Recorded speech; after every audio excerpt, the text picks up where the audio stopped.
네, 트럼프의 관세 정책으로 인해서 전 세계 증시가 출렁이는 모습을 보였습니다. 우리나라뿐만 아니라 일본과 대만 등 아시아 증시도 급락세를 나타냈고요. 미 증시도 이를 피해갈 수는 없었습니다. 장 초반에는 블랙 먼데이를 연상하게 하는 흐름들이 나왔었는데 그래도 장 후반에는 이 멕시코 대통령과 어느 정도 합의가 이뤄졌다라는 소식이 전해지면서 그래도 막판에는 하락폭을 일부 만회하는 모습들이 나타나기도 했습니다. 네, 이렇게 멕시코에서 멈추게 되는 것일지 혹은 캐나다와 중국 쪽에도 추가적인 소식이 전해질지 실시간으로 내용 전해지는 대로 저희가 속보로 전달을 드리도록 하겠고요. 여러 가지 정치적인 리스크가 있음에도 불구하고 또 기업들의 주요 실적들까지 겹치면서 시장은 계속해서 굉장히 혼잡한 모습을 이어가는 상태입니다. 그렇다면 간밤 뉴욕 증시의 분위기는 어떠했는지 먼저 3대 지수 상황부터 체크를 해보도록 할 텐데요. 간밤 시장 상황 확인해 볼까요? 네, 먼저 3대 지수는 일제히 하락하는 모습을 보였습니다. S&P 500은 0.76%, 그리고 다우존스는 0.28%, 나스닥은 하락폭이 가장 큰 모습을 보였는데요. 1%가 넘는 하락세를 보였습니다. 아무래도 장 초반에는 이 관세의 영향을 피해갈 수가 없었는지 장 초반에는 이렇게 급락하는 모습들이 나왔었는데요. 그래도 멕시코에서 이렇게 트럼프와 어느 정도 합의가 이뤄졌다라는 소식 속에 관세가 유예가 되면서 하락폭을 만회하는 모습들이 나타나면서 이렇게 하락폭은 축소가 되는 모습들이 나타났습니다. 그리고 이날 뉴욕 증시에서는 경제 지표들도 함께 발표가 됐는데요. 함께 살펴보시죠. 네, 이날은 S&P 글로벌 1월 제조업 PMI가 발표가 됐는데요. 확정치는 51.2로 발표가 되면서 7개월 만에 50위로 올라오는 모습을 보였습니다. 그러니까 확장 국면에 들어갔음을 시사한 건데요. 이어서 ISM 제조업 PMI 마찬가지로 50을 넘어서면서 예상치를 상회하는 모습을 보였습니다. 이렇게 제조업이 확장 국면에 들어갔음에도 불구하고 역시나 관세가 이날 미증시에는 큰 영향을 미쳤는데요.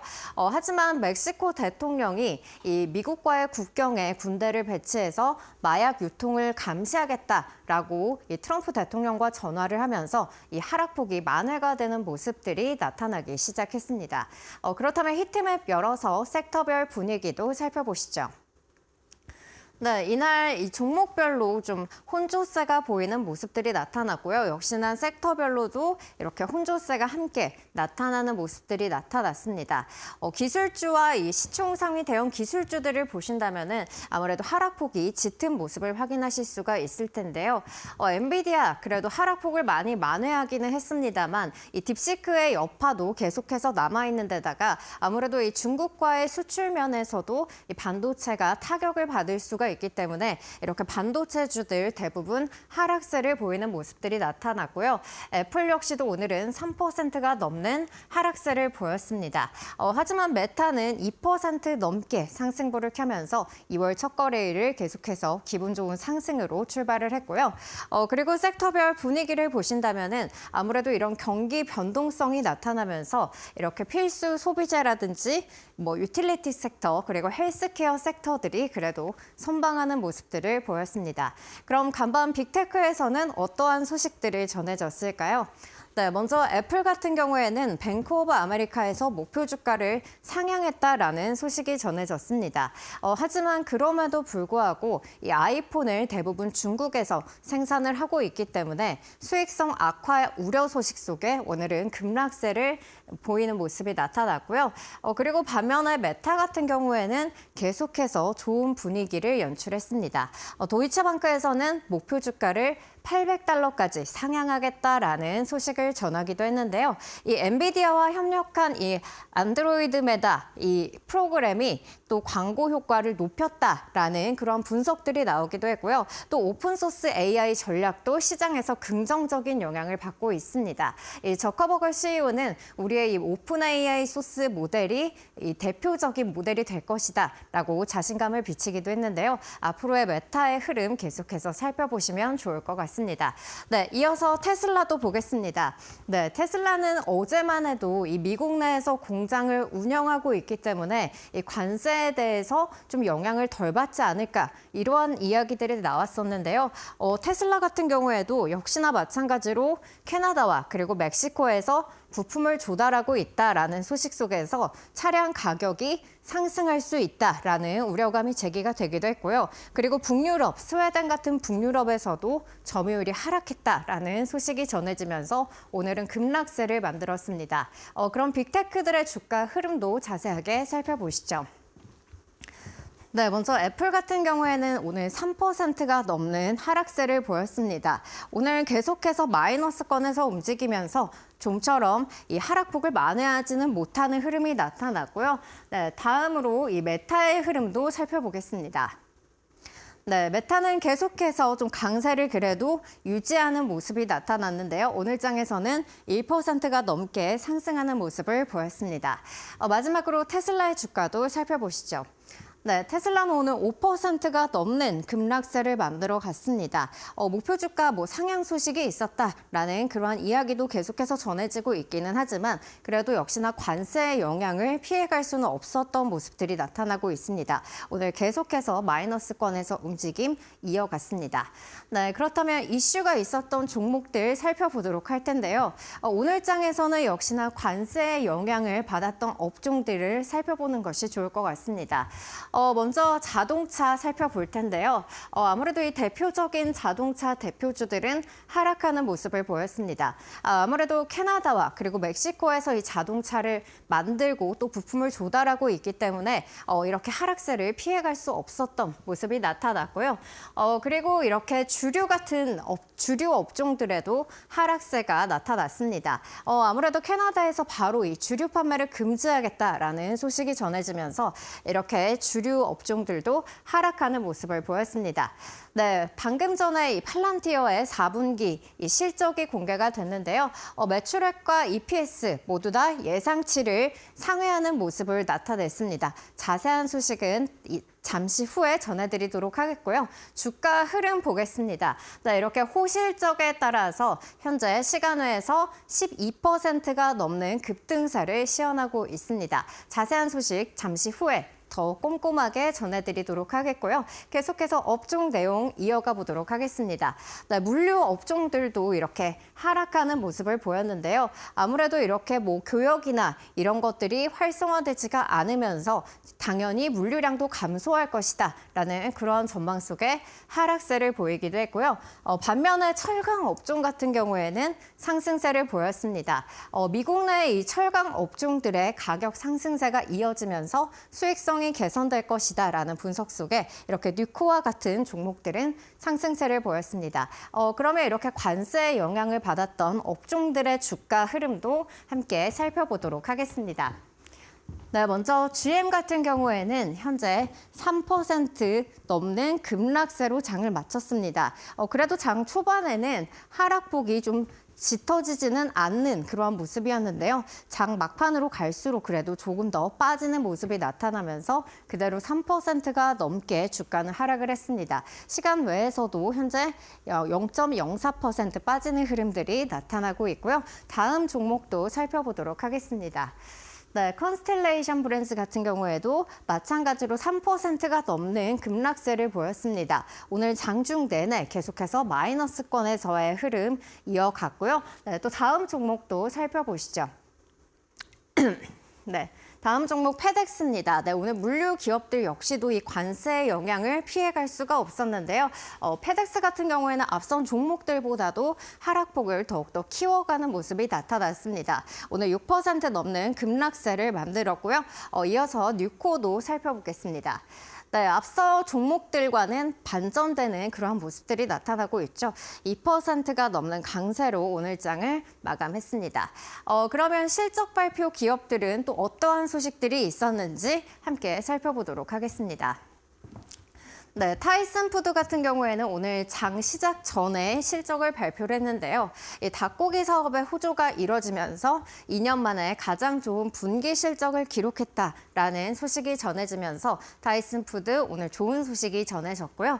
그리고 팔란티어 같은 경우에는 이 4분기 실적 전망이 매출은 7억 7,800만 달러 그리고 EPS는 0.11달러로 제시가 됐었는데 네, 방금 전에 이 속보가 전해지기도 했습니다.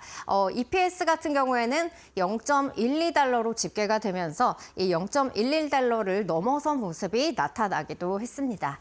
그리고 NSP 반도체 같은 경우에도 오늘 장 마감 후에 실적이 발표가 되는데요. 현재 이 4분기 EPS는 4.13달러로 예상치를 상회할 것으로 전망이 되고 있습니다.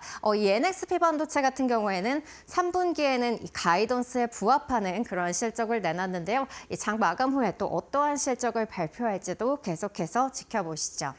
네, 여기까지 이 이슈들 함께 짚어봤고요. 그렇다면 주가의 흐름도 함께 살펴보시죠.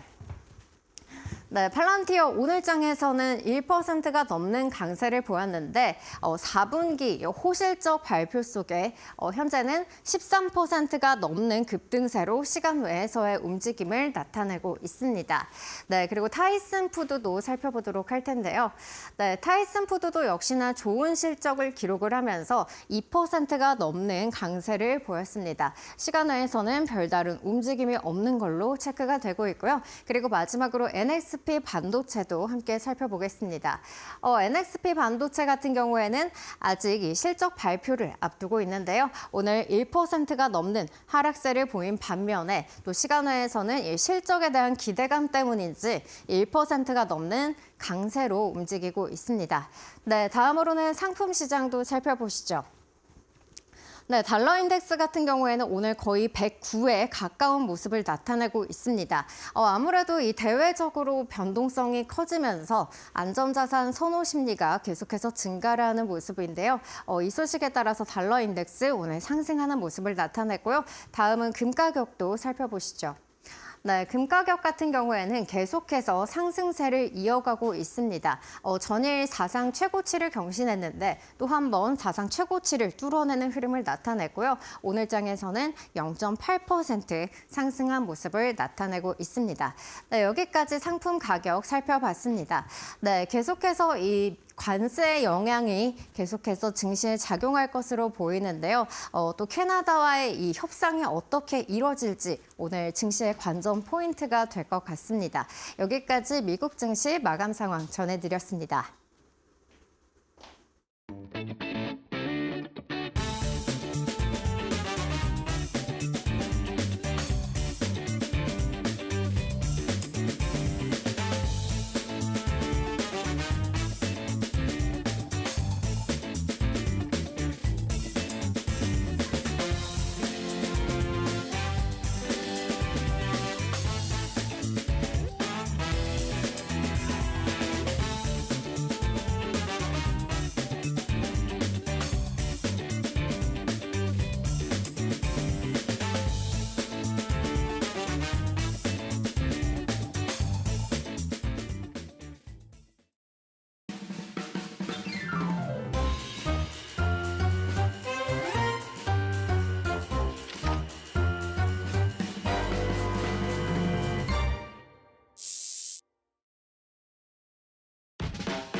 간밤에 썼던 주요 외신 헤드라인 함께 확인해보는 머스노우 5의 시간입니다.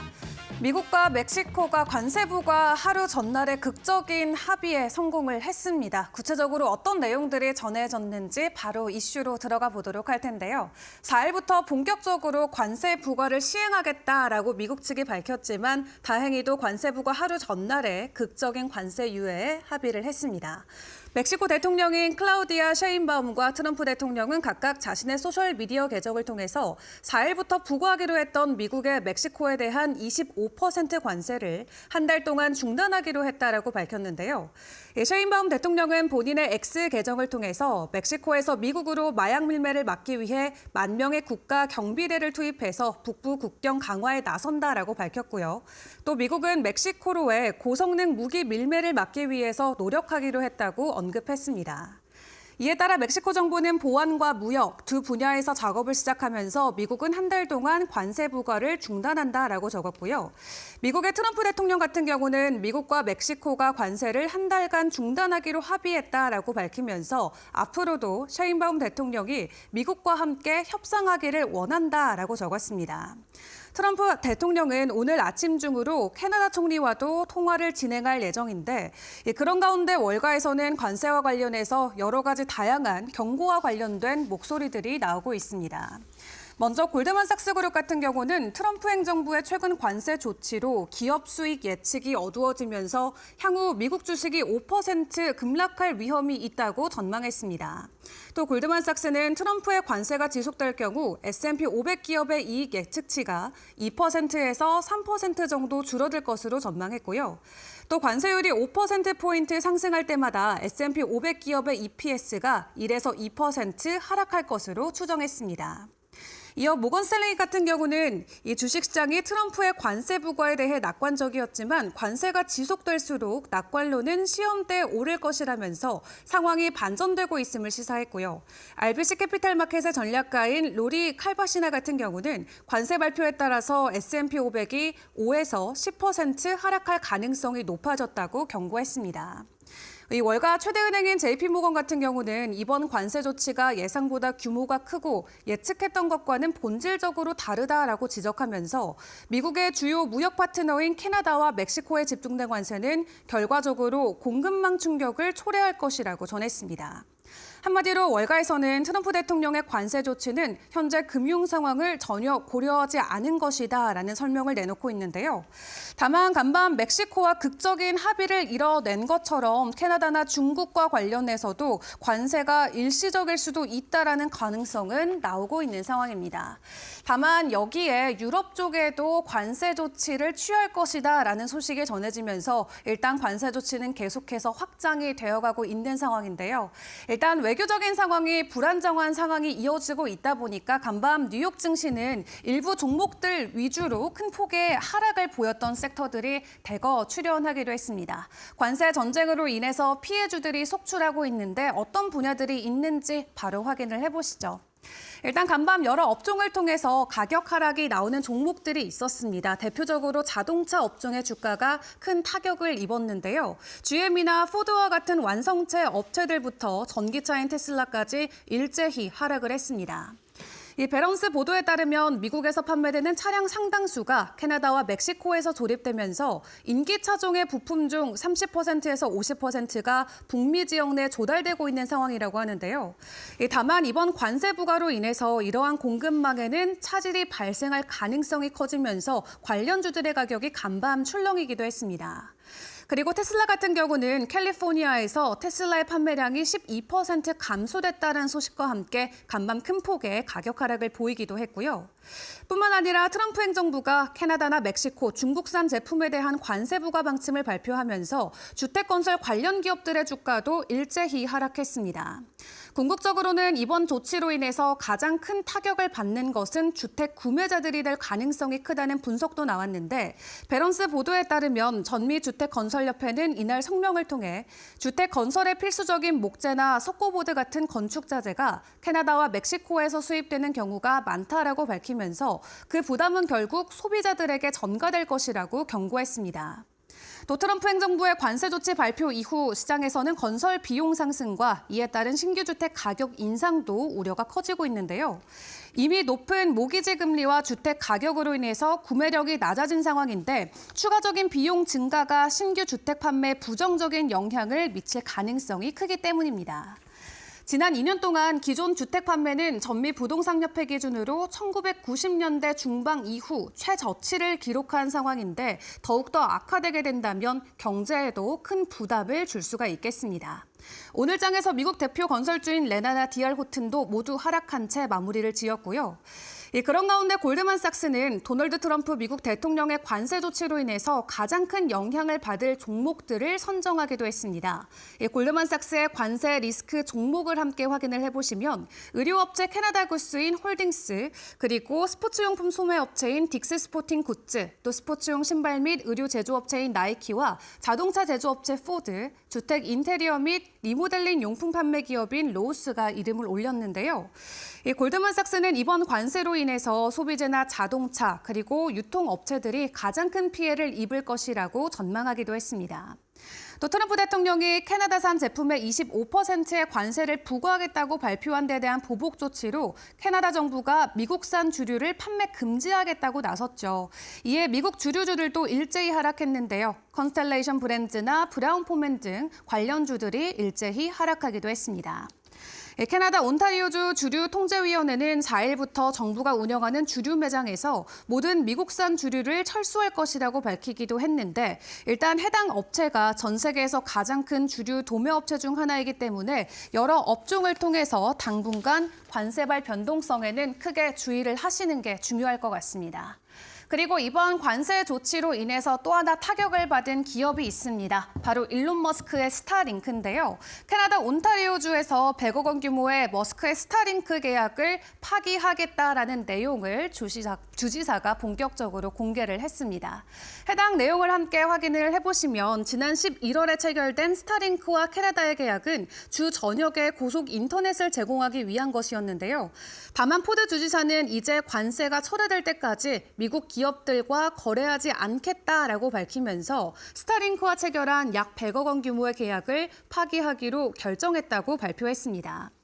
이 온타리오주의 연간 조달 예산은 300억 달러에 달하는데 포드 주지사는 관세가 폐지될 때까지 미국 기업들이 정부 계약을 받지 못하게 될 것이라고 밝혔습니다.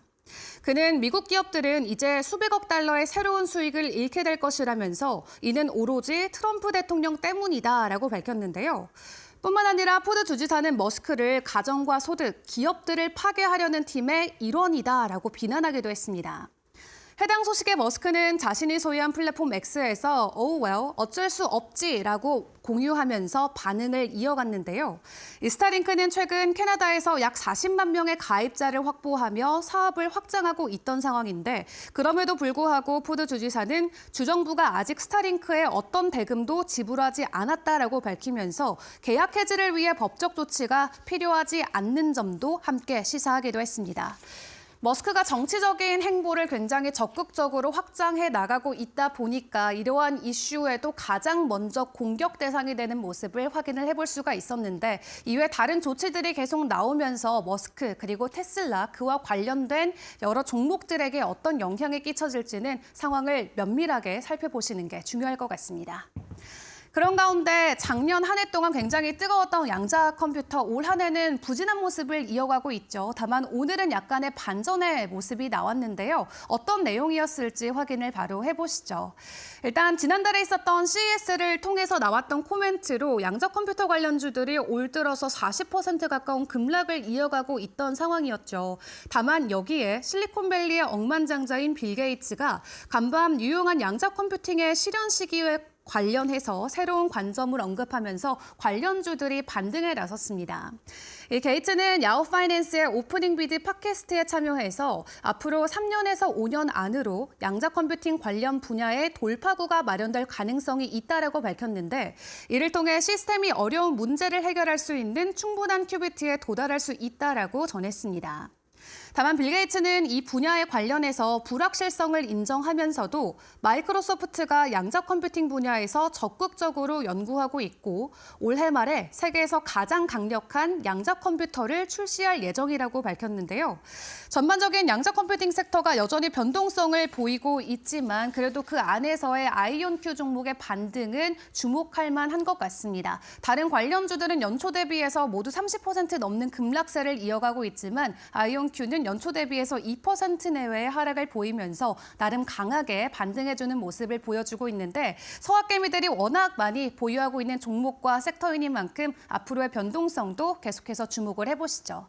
마지막으로 암호화폐 시장 상황도 점검해 보도록 할 텐데요. 간밤 비트코인은 다행히도 반등에 성공했습니다. 정부 차원에서 추가적인 소식이 전해지면서 비트코인이 간밤 다시 한번 10만 달러 선을 재돌파해주는 모습을 보였는데 미국 정부가 암호화폐 전략을 현지 시간 4일 본격적으로 발표한다고 합니다. 구체적으로 세부적인 내용이 전해지게 된다면 추가적인 상승 모멘텀이 되어줄 수 있는 만큼 내일 전해지는 소식도 저희와 함께 챙겨보시길 바라겠습니다. 지금까지 머스노 5 시간이었습니다.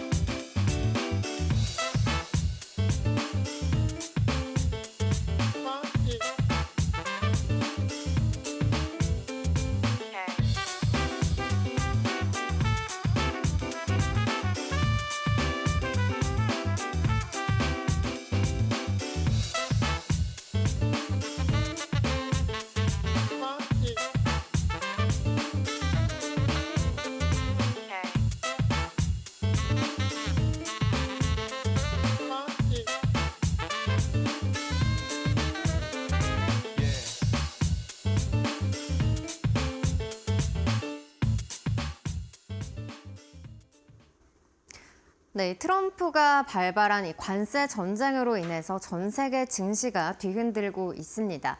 우리나라 같은 경우에는 어제 이 외국인의 매도세가 짙어지면서 양시장 모두 급락하는 모습을 보였는데요. 이러한 가운데 그렇다면 우리는 관세를 어떻게 피해야 될지 이렇게 피할 수 있는 업종들이나 또 반사이익을 얻을 수 있는 업종들 찾기에 분주한 모습들도 어제 시장에서는 나타나기도 했습니다. 비가 우리가 태양을 피한다라는 이러한 곡으로 많은 인기를 얻었었는데요. 지금 시점에서 우리는 관세를 피하는 것이 중요해 보입니다. 국내 시장에서도 이런 관련주 찾기에 나선 만큼 오늘 장에서는 관련한 이 미국 기업들도 함께 알아보도록 하겠습니다. 네, 먼저 첫 번째 업종부터 살펴볼 텐데요. 첫 번째 업종은 소프트웨어 업종입니다. 아무래도 이 AI 하드웨어에서 또 AI 소프트웨어로 수급이 지난해 말부터 계속해서 이동하는 모습을 보이면서 이 미국 주식을 흔드는 그런 중심 업종으로 자리를 잡고 있는데요.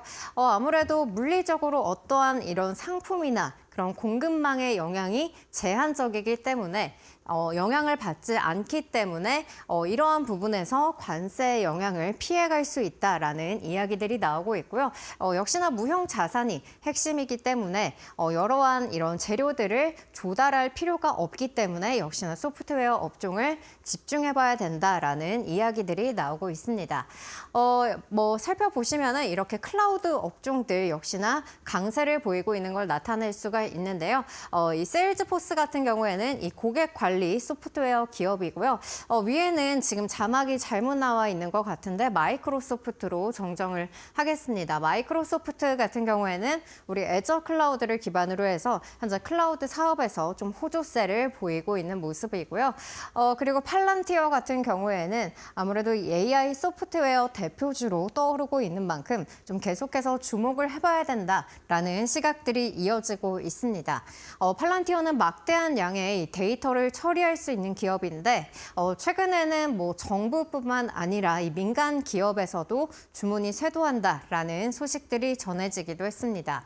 AI와 그리고 머신러닝 관련 기술이 발전하면서 팔란티어는 계속해서 주목을 받고 있는 그런 모습이고요. 그리고 컴퓨터를 사용하시는 분들이라면 누구나 다들 아실 만한 기업이죠. 어도비 역시도 좀 이 관세 정책에서 좀 피해갈 수 있지 않을까 하는 종목으로 꼽히고 있습니다.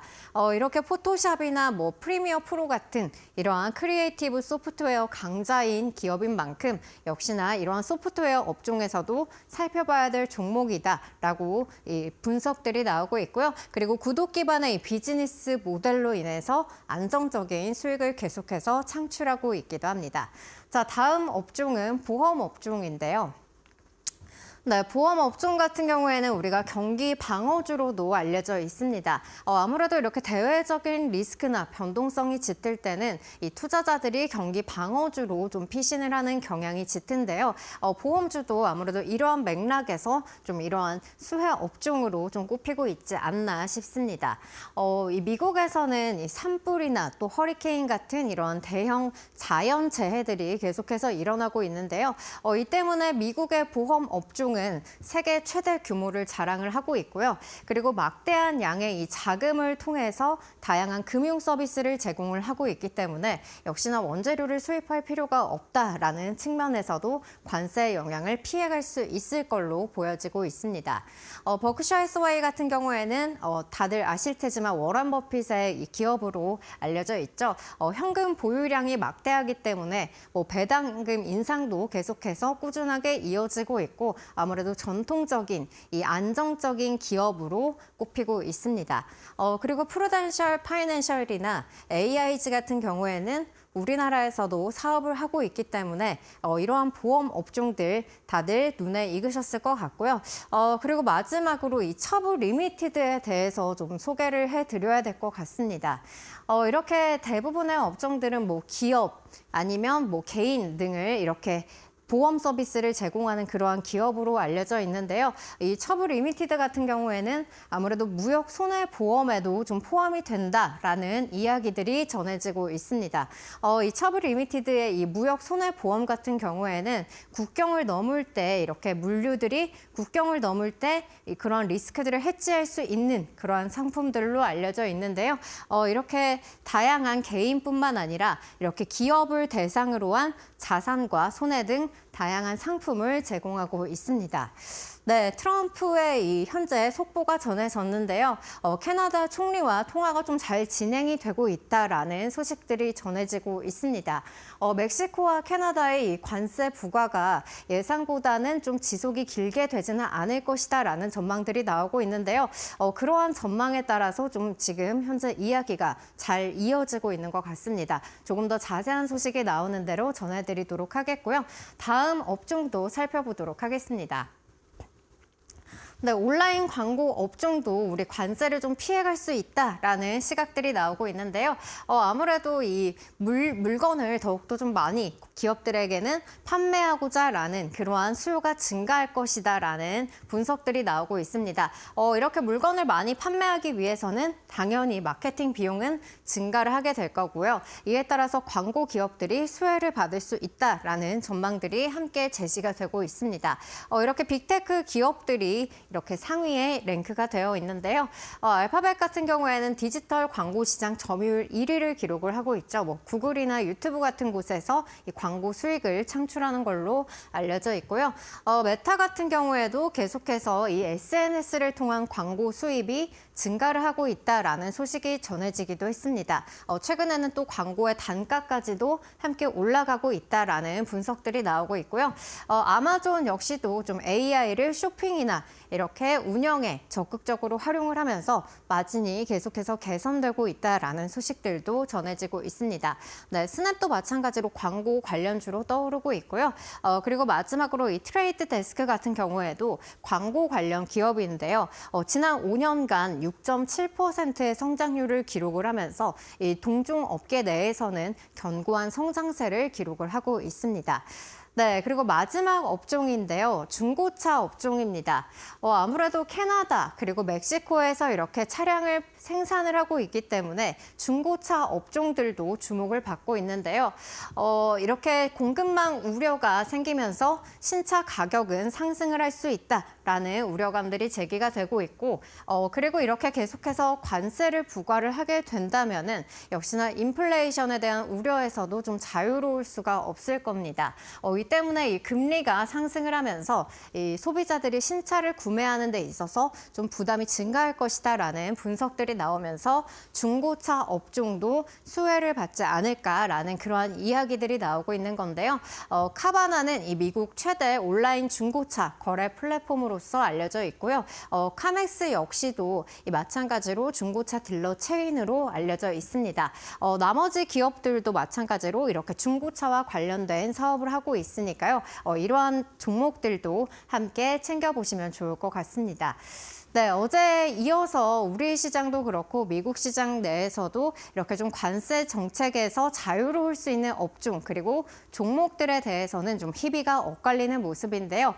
또 이렇게 캐나다 총리와 또 이렇게 전화가 잘 이루어지고 있다라는 소식이 전해진 만큼 계속해서 캐나다, 멕시코 그리고 중국과의 이런 관세 정책이 어떠한 영향을 미치게 될지도 꼼꼼하게 살펴보시면 좋을 것 같습니다. 여기까지 사인이었습니다.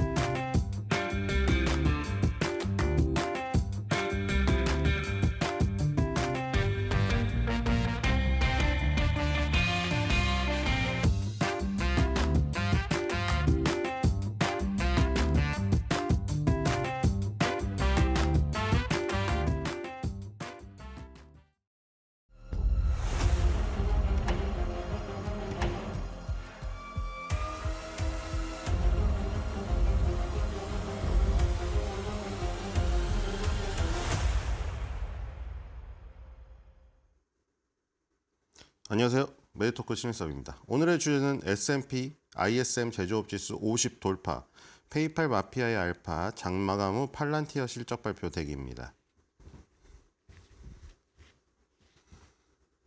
자, 매월 초에는 스탠다드 앤 푸어스 그리고 ISM에서 발표하는 제조업 PMI가 나온다고 말씀을 드렸죠. S&P는 스탠다드 앤 푸어스 뒤에는 글로벌이라고 붙어 있는 걸 보니까 세계적으로 다 조사를 한다는 것을 알 수가 있겠죠. 중국, 유럽, 미국, 독일 이렇게 다 따로따로 그 나라의 여론조사 기관과 협업하여 발표를 합니다. 그래서 글로벌이라고 지금 나오고, 그래서 지금 전 세계의 어떤 저기를 알 수가 있는 거죠. 설문조사를 통해서 전 세계의 그 제조업이나 서비스업에 종사하는 임직원들, 임원들의 지금 성향, 설문조사의 내용 이런 것들을 파악할 수가 있는 게 스탠다드 앤 푸어스입니다. 스탠다드 앤 푸어스 글로벌 미국 제조 구매 관리자 지수, PMI는 뒤에 다 똑같죠. Purchasing Managers Index고요. 앞에는 S&P냐 ISM이냐인데 S&P 글로벌에서 발표하는 거는 이제 마킷이라는 여론조사회사 스탠다드 앤 푸어스가 인수했습니다. 그래서 마킷에서 지금 그 여론조사 업무를 대행을 하고요. 월별로 나오게 됩니다. 그래서 구매 관리자에게 물어보는 거죠. 너네 향후 어떻게 생각하니? 그러니까 이게 지표로 어떤 수치로 나온 건 아닙니다. 맞죠? 수치로 표현이 되지만 이게 정성적인 내용을 표현한 거죠. 그러니까 소프트 데이터라고 할 수가 있겠죠. 하드 데이터는 우리가 실제로 수치로 표현이 되는 것을 얘기하는 겁니다. 그러니까 수치로 표현이 되는데 이거는 마음을 표현한 거고 실제로 GDP처럼 수치가 나온 거, 예를 들어 실업수당 청구 건수처럼 십몇만 건에 나온 거, 이게 아니죠, 자료가. 그러니까 이거는 마음입니다, 마음. 이렇게 될런지는 알 수가 없는 거예요. 이 사람들한테 물어봤더니 향후 경기가 좋아질 것 같아요 하고 대답했어요. 그렇다고 반드시 좋아지는 건 아니거든요. 지금 트럼프 정부가 들어서 제조업의 부흥이 지금 외쳐지고 있으니까 제조업 종사자들이 좋아질 것 같습니다. 그래서 좋아질 것 같아서 고용을 했어요. 근데 그렇다고 해서 향후에 좋아질 것 같아서 고용이 계속 이어질지는 알 수가 없는 겁니다. 그러니까 트럼프 정부가 망해가지고 제조업이 완전히 몰락을 해가지고 망할 수도 있는 거예요. 그냥 이 사람들의 기대감일 뿐이죠. 그게 소프트 데이터입니다. 스탠다드 앤 푸어스 글로벌 미국 제조업 구매자 관리자 지수. 제가 뒤로 가보겠습니다.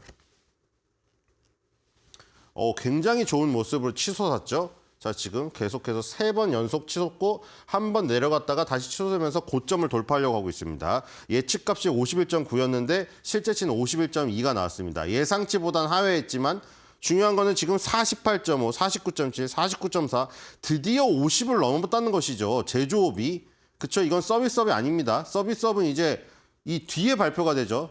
한 주 뒤에 발표가 되기 때문에 서비스업은 50이 넘고 있는데 제조업이 지금 안 올라오고 있었다는 거잖아요. 근데 제조업이 50을 넘었습니다. 드디어. 굉장히 의미가 있죠. 자, 뒤로 가보겠습니다. 자, 그럼 ISM에서 발표한 것도 올랐을까요? ISM은 글로벌이 안 들어가 있죠. 미국 구매 공급 관리자 협회. 그쵸? 여기 붙어 있잖아요. 유나이티드 스테이트 매뉴팩처링 펄처싱 매니저 인덱스잖아요. 그러니까 미국의 구매 공급 관리자 협회에서 미국 거를 발표하는 겁니다. 그러니까 스탠다드 앤 푸어스는 글로벌이 붙어 있지만 이건 글로벌이 안 붙어 있잖아요. 그래서 구매 공급 관리자 협회에서 발표하는 것도 있는데 어쨌든 기준은 둘 다 50이다. 이것도 마찬가지입니다. 이게 공급관리 연구소라고 되어 있는데, 그렇죠? ISM이 이게 줄임말입니다. Institute for Supply Management, ISM이죠. 공급관리 연구소 혹은 공급관리 협회에서 발표하는 것이고요. 이것도 똑같습니다. 물어보죠. 여기서 보면은 내용에 대한 좀 차이는 있지만 소프트 데이터라는 건 똑같죠. 그렇죠? 이것도 그냥 기대감이에요. 너네 어떻게 했니지 하는 행동이 실제로 좋아질지는 알 수가 없는 거예요. 그 정권이 망할 수도 있기 때문에. 저 뒤로 가겠습니다. 저 기대감이 증폭되어서 ISM에서 발표한 PMI는 4월달 고점을 넘어서 버렸습니다. 뚫어버렸어요. 자, 이거는 예측치 상회가 나왔죠. 예측치가 48점이었는데 지금 스탠다드 앤 푸어스는 예측치가 51.9였죠. 그러니까 예측치가 S&P가 조금 더 후하게 주어집니다. 그렇죠? 이건 예측치도 50이 안 넘었는데 실제치가 50이 넘어버렸습니다. 그리고 지금 계속해서 올라가죠. 46.5에서 48.4, 49.3 드디어 50.9를 찍었습니다. 2월 달에 발표가 됐지만 지난달 거니까 1월 달에 지금 설문조사 내용이 50.9였던 것이죠. 자, 이렇게 되면은 ISM에서 발표한 것이든 스탠다드 앤 푸어스에서 발표한 것이든 굉장히 오랜만에 제조업 지수가 50을 넘었다는 것을 알 수가 있습니다. 그러니까 지금 서비스업에 이어서 제조업에 종사하는 구매, 공급, 관리 담당자들의 이 지금 심리도 굉장히 회복이 되고 있다는 것을 볼 수가 있겠죠. 뒤로 가겠습니다. 자, 굉장히 치솟았죠. 여기 이제 빨간색이 하드 데이터라고 돼 있죠. 빨간색 하드 데이터와 정량적 데이터라고 하죠. 정량적, 양으로 나타낼 수 있는 정량적 데이터와 이 소프트 데이터, 정성적 데이터, 마음, 이런 것들이 결국에는 동행을 합니다. 중간중간에 이 괴리가 있는 것들이 결국에는 동행을 하거든요. 지금 일단 하드 데이터도 올라가고 있고요. 그다음에 이 지금 두 개죠. ISM하고 US 이렇게 되어 있죠. 이 지금 US 글로벌 이거예요. 그 아까 전에 말한 저기죠. PMI 중에 S&P 글로벌 게 파란색이에요. 이 두 개가 어쨌든 치솟아서 S&P 글로벌은 51.2 그리고 지금 ISM 거는 50.9. 어쨌든 두 개 다 50을 넘어서면서 지금 2024년도 그 전에 가장 높았던 부분으로 지금 다가서고 있죠. 이 지금 초록색 ISM은 이미 뛰어넘었고요. 이 지금 S&P도 지금 여기만 남았죠. 2023년도 말에 가장 높았던 이 부분 여기만 남았습니다. 52 정도 되는데요. 여기만 넘어서면 S&P도 지금 2022년 이후에 최고치를 기록할 수가 있어요. 2022년 저기에 52가 하나 있죠. 자, 뒤로 가보겠습니다. 자, 세부 데이터도 모두 다 올랐습니다. 여기에 세부 데이터가 뭐 10개 정도씩 있잖아요. 그중에 이제 가중치가 들어가는 거는 뭐 5개 하고 가중치의 그 비중도 S&P랑 ISM이 서로 틀려요. 근데 내용의 항목은 비슷비슷하거든요. 일단 ISM 기준으로 이런 것들이 중요하잖아요. 신규 주문, 그다음에 제품의 가격, 고용 이런 거죠. 그러니까 너네 뭐 경기가 제조업이 앞으로 좋아질 것으로 예상해? 예, 좋습니다. 그럼 50이 넘죠. 근데 거기서 이제 그러면 너네 그래서 신규 주문을 넣니? 구매 담당자니까요. 기업의 구매 담당자가 자기가 이제 제조업으로 물건을 만들어야 되는데 물건을 많이 만들어서 팔릴 것 같으면 원재료로 구입을 할 거 아니에요. 그래서 너네 신규 주문 얼마 넣니? 이거예요. 신규 주문. 그다음에 제품 가격은 올렸니? 그리고 이제 고용은 그럼 했니? 사람이 더 많이 필요하니까. 이게 다 오르면 좋은 거잖아요. 회복이 된다는 거잖아요. 회복이 안 되는데 사람을 왜 고용하고 재료를 왜 사고 제품 가격을 어떻게 올립니까? 경기가 안 좋아지면 고용을 줄여서 사람을 자르고 제품 가격을 내려가지고 어떻게 단가를 후려쳐서 재고라도 처분하려고 할 것이고 신규 주문은 아예 중단하겠죠. 그런데 지금 이게 다 올라오고 있다는 거죠. 신규 주문은 55.1, 제품 가격은 54.9, 고용은 50.3인데 지금 이 세 가지 세부 항목이 전부 다 지금 우상향을 기록을 하고 있습니다. 자, 뒤로 가겠습니다. 자, 그리고 지금 3개월 연속 수치가 상승한 지금 이력이 어디를 가야 있냐면은 2020년 코로나 때 완전히 경기가 망가지고 나서 이 지금 코로나 지나고 한 중순 정도에 2020년에서 2021년 사이에 이때 3개월 연속 상승한 적이 있습니다. 그 이후에 만 4년 만에 3개월 연속 상승한 부분이 나왔다. 분명히 그러니까 지금 코로나 이후에 돈을 쏟아 부어가지고 살렸던 그 인위적인 그 이후에 지금 3개월 연속 경기가 회복되는 모습이 분명히 포착이 됐습니다. 뒤로 가겠습니다. 그래서 제조업의 강세가 일단 확인이 됐다. 물론 정성적 지표. 근데 아까 하드 데이터도 올라가고 있었죠. 자, 이 지금 오늘 장전에 나온 거는 타이슨 푸드 같은 거 나왔고요. 그다음에 교세라 이런 거 나왔고요.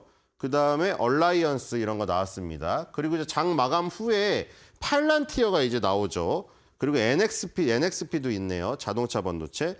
자, 팔란티어 실적이 예상치 상회가 나왔네요. 자, 뒤로 가겠습니다. 팔란티어가 왜 중요하냐면 지금 얘네는 운명 공동체거든요. 일단 눈송이 분석으로 보면은 여기로 완전히 쏠려 있죠. 왜냐면 지금 팔란티어가 미친 듯이 주가가 올라버려가지고 PER이 너무나 높아요.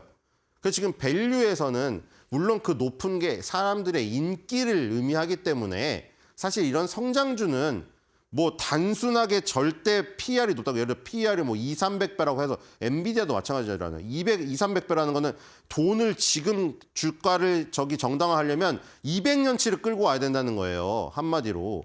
그런데 200배, 300배가 돼도 안 떨어지잖아요. 그거는 시장의 인기거든요. 그러니까 단순히 숫자가 200, 300으로 높다고 해서 숫자가 1배, 2배인 게 보다 고평가됐다고 그렇게 얘기할 수는 없어요. 1배, 2배짜리들이 그러면 저평가됐으면 바로 올라야죠. 그럼 왜 안 올라요? 그렇죠. 말이 안 되잖아요. 그러면 이런 지금 SNS가 발달된 세상에서 PER 1배, 2배짜리가 저평가됐다는 소식이 만약에 SNS로 0.1초 만에 전 세계로 유튜브로 퍼져봐요. 그럼 미친 듯이 사가지고 올라야 되잖아요. 안 오르죠. 그거는 저평가가 아니라 원래 걔는 그 정도 평가인 거예요. 1배, 2배밖에 못 받는 거죠. 당연한 거 아니에요? 인기가 너무 있는 남자, 여자가 인기가 있을 남자, 여자가 있을 것 같아요. 그럼 사람들이 달려들지 그 남자, 여자를 누가 놔둡니까? 상식적으로. 그런데 그 남자, 여자한테 아무도 안 다가가요. 그게 저평가된 남자, 여자입니까? 원래 인기가 그 정도밖에 안 되는 거예요. 그렇죠? 그런데 막 사람들이 엄청 달려들고 막 인기가 너무 많아요. 근데 그런 걸 가지고 고평가라고 할 수가 없는 거죠. 그 사람은 그만큼의 인기가 있는 어떤 저기가 있으니까요. 배경이 있으니까요. 근데 어쨌든 간에 수치적으로 지금 너무 높기 때문에 여기서는 지금 밸류에서는 점수가 빠졌고요. 성장주기 때문에 배당에는 지금 뭐 보통 그러죠. 가짜로 그냥 그런 경우도 있어요.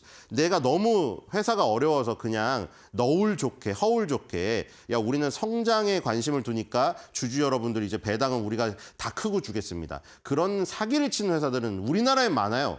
근데 뭐 미국에 이런 회사들은 그렇진 않죠. 근데 어쨌든 간에 배당 쪽으로는 그렇죠. 일반 배당주들보다는 배당에는 약할 수밖에 없는 부분이죠. 근데 여기가 너무 강하죠, 지금. 과거 실적과 미래 실적에다가 이 재무제표가 완벽합니다. 그래서 완벽한 대차제표를 갖춘 탁월한 성장 잠재력이라고 요약할 수 있는 회사고 지금 팔란티어는 미국, 영국 및 국제적으로 대테러 조사 및 작전을 지원하기 위해 정보 커뮤니티를 위한 소프트웨어 플랫폼을 구축하고 배포하는 이 회사입니다. 자, 근데 이게 왜 중요하냐? 뒤로 가겠습니다. 운명 공동체. 트럼프, 머스크 운명 공동체거든요, 이 회사가. 자, 페이팔 마피아입니다. 이게 사진을 정말 마피아스럽게 찍었는데 자, 이게 페이팔을 공동 창업하고 페이팔에서 일했던 사람들의 지금 현재 이력입니다. 자, 지금 전부 중요한 데가 있어요. 전부 다. 자, 일단 이 데이비드 삭스가 전 페이팔 CEO인데 지금 뭐 하고 있죠? 지금 미국 인공지능 가상자산 차르로 트럼프 정부에서 임명한 사람입니다. 이 사람이. 그다음에 지금 페이팔 CEO가 전 피터 필이죠. 팔란티어 지금 CEO인데 현재 팔란티어 CEO가 바로 전 페이팔 CEO이자 머스크랑 페이팔을 공동 창업하여 나중에 마이크로소프트에 엄청난 돈을 받고 팔았던 그 이력이 있는 그 사람이죠. 이 나머지 분들도 마찬가지입니다. 전부 중요한 데 가 있죠, 지금. 예를 들어 리드 호프만 전 페이팔 부사장은 지금 현재 링크드인 공동 창업자입니다. 자, 그리고 유튜브 공동 창업자도 있어요. 자베드 카림 전 페이팔 개발자는 유튜브 공동 창업자입니다. 이 지금 중요한 곳에 지금 다 있는 이분들이 페이팔에서 젊은 시절에 함께 했던 사람들이에요. 이게 운명 공동체인 것이죠. 자, 뒤로 가보겠습니다. 이제 머스크도 등장합니다. 자, 근데 이렇게 반대로 가는 경우가 있나요? 머리털이 갈수록 나네요. 이게 심은 건가요? 어떻게 된 거예요? 머리털이 이땐 되게 없었는데. 그렇죠?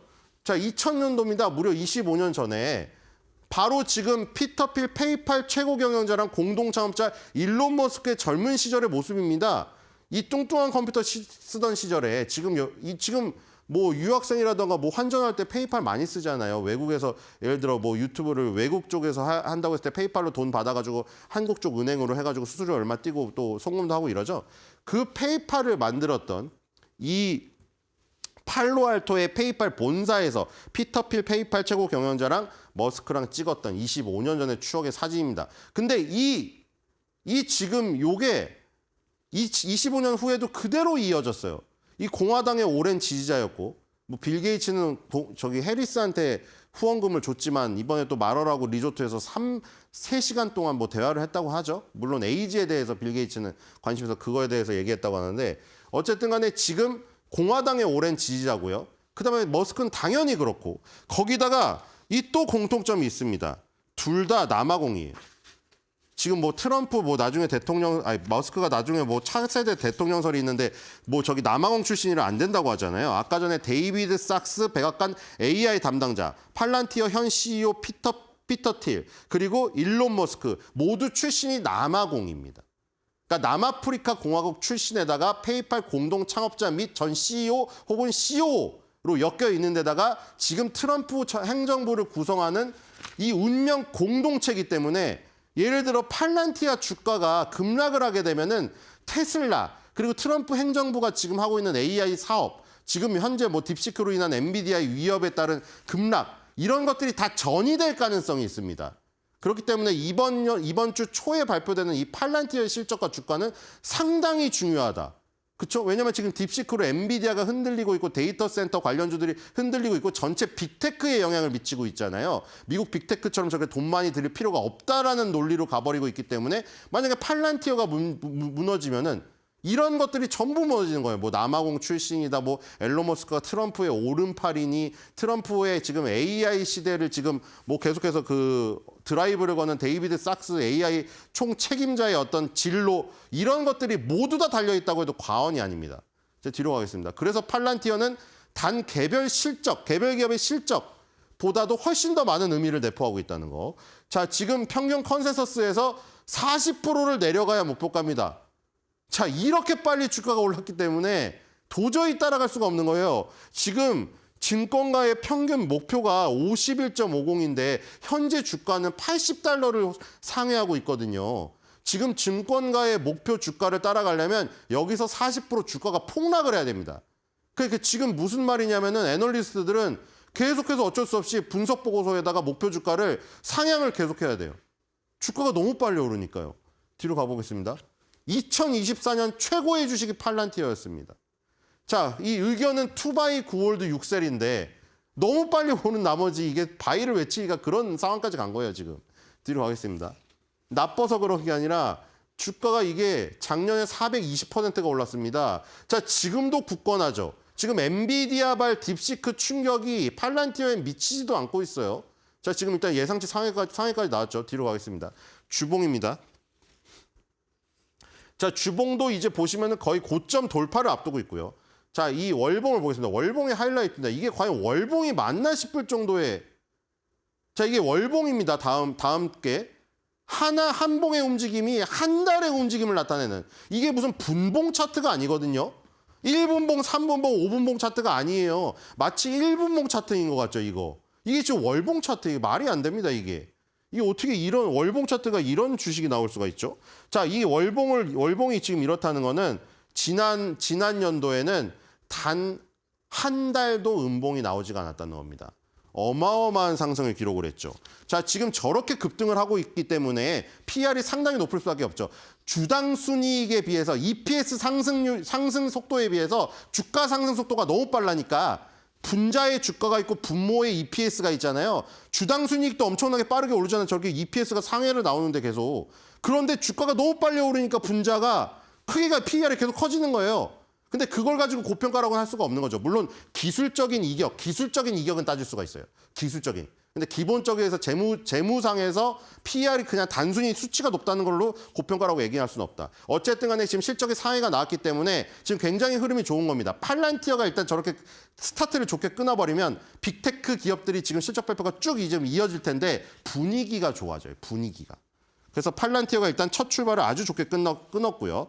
트럼프, 남아공, 데이비드 sak스, 피터 틸, 트럼프 행정부, 운명 공동체란 거 유념하시면서 보시면 될 것 같고요. 자, 마피아 얘기가 나왔길래 이걸 준비했습니다. 자, 이제부터 마피아 게임을 시작하지. 과연 반란 시민군은 누구?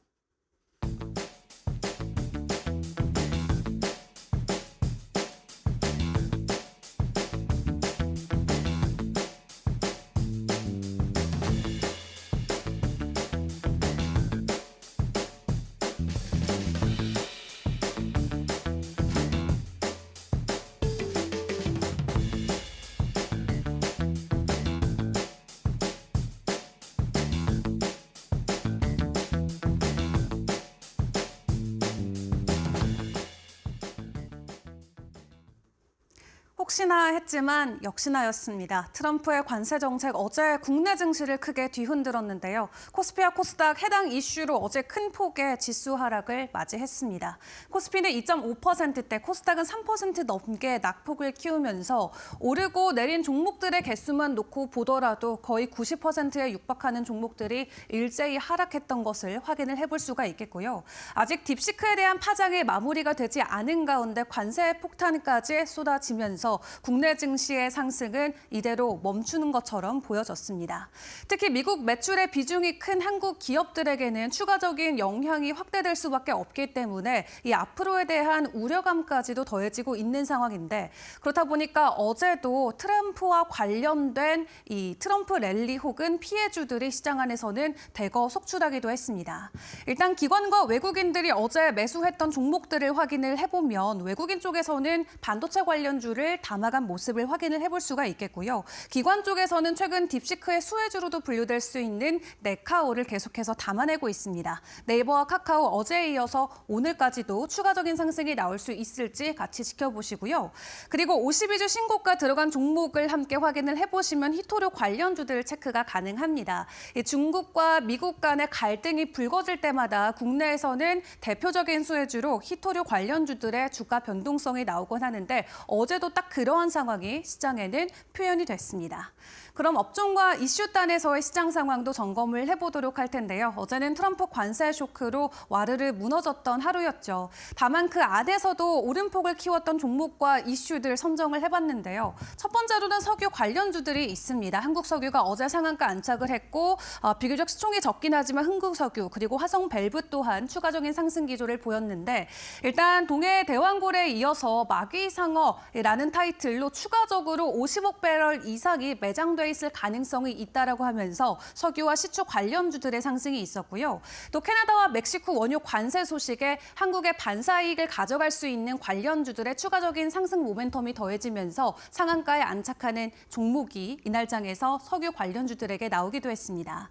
그런 가운데 AI 소프트웨어 관련주들은 연일 상승 기조를 이어가고 있는데 중국 딥시크와 관련돼서 반사수의 기대감이 나오고 있는 거고요. 그리고 오픈AI CEO 샘 올트만이 방한하면서 국내 대기업 총수들을 만나게 되죠. 해당 기대감이 그대로 AI 소프트웨어 관련주들에게는 긍정적인 상승 기조가 되어줬습니다. 어제 바이브 컴퍼니가 상한가 안착을 했고 또 중국과 함께 수주 계약 체결 이력 소식이 있었던 GRT 그 전날장에서도 굉장히 강한 상승을 보였는데 이날 장에서 추가적으로 상한가 안착하는 모습이 나왔고요. 플리토 같은 경우도 지난주 금요일에 이어서 어제장에서도 20%가 넘는 상승을 만들어냈습니다.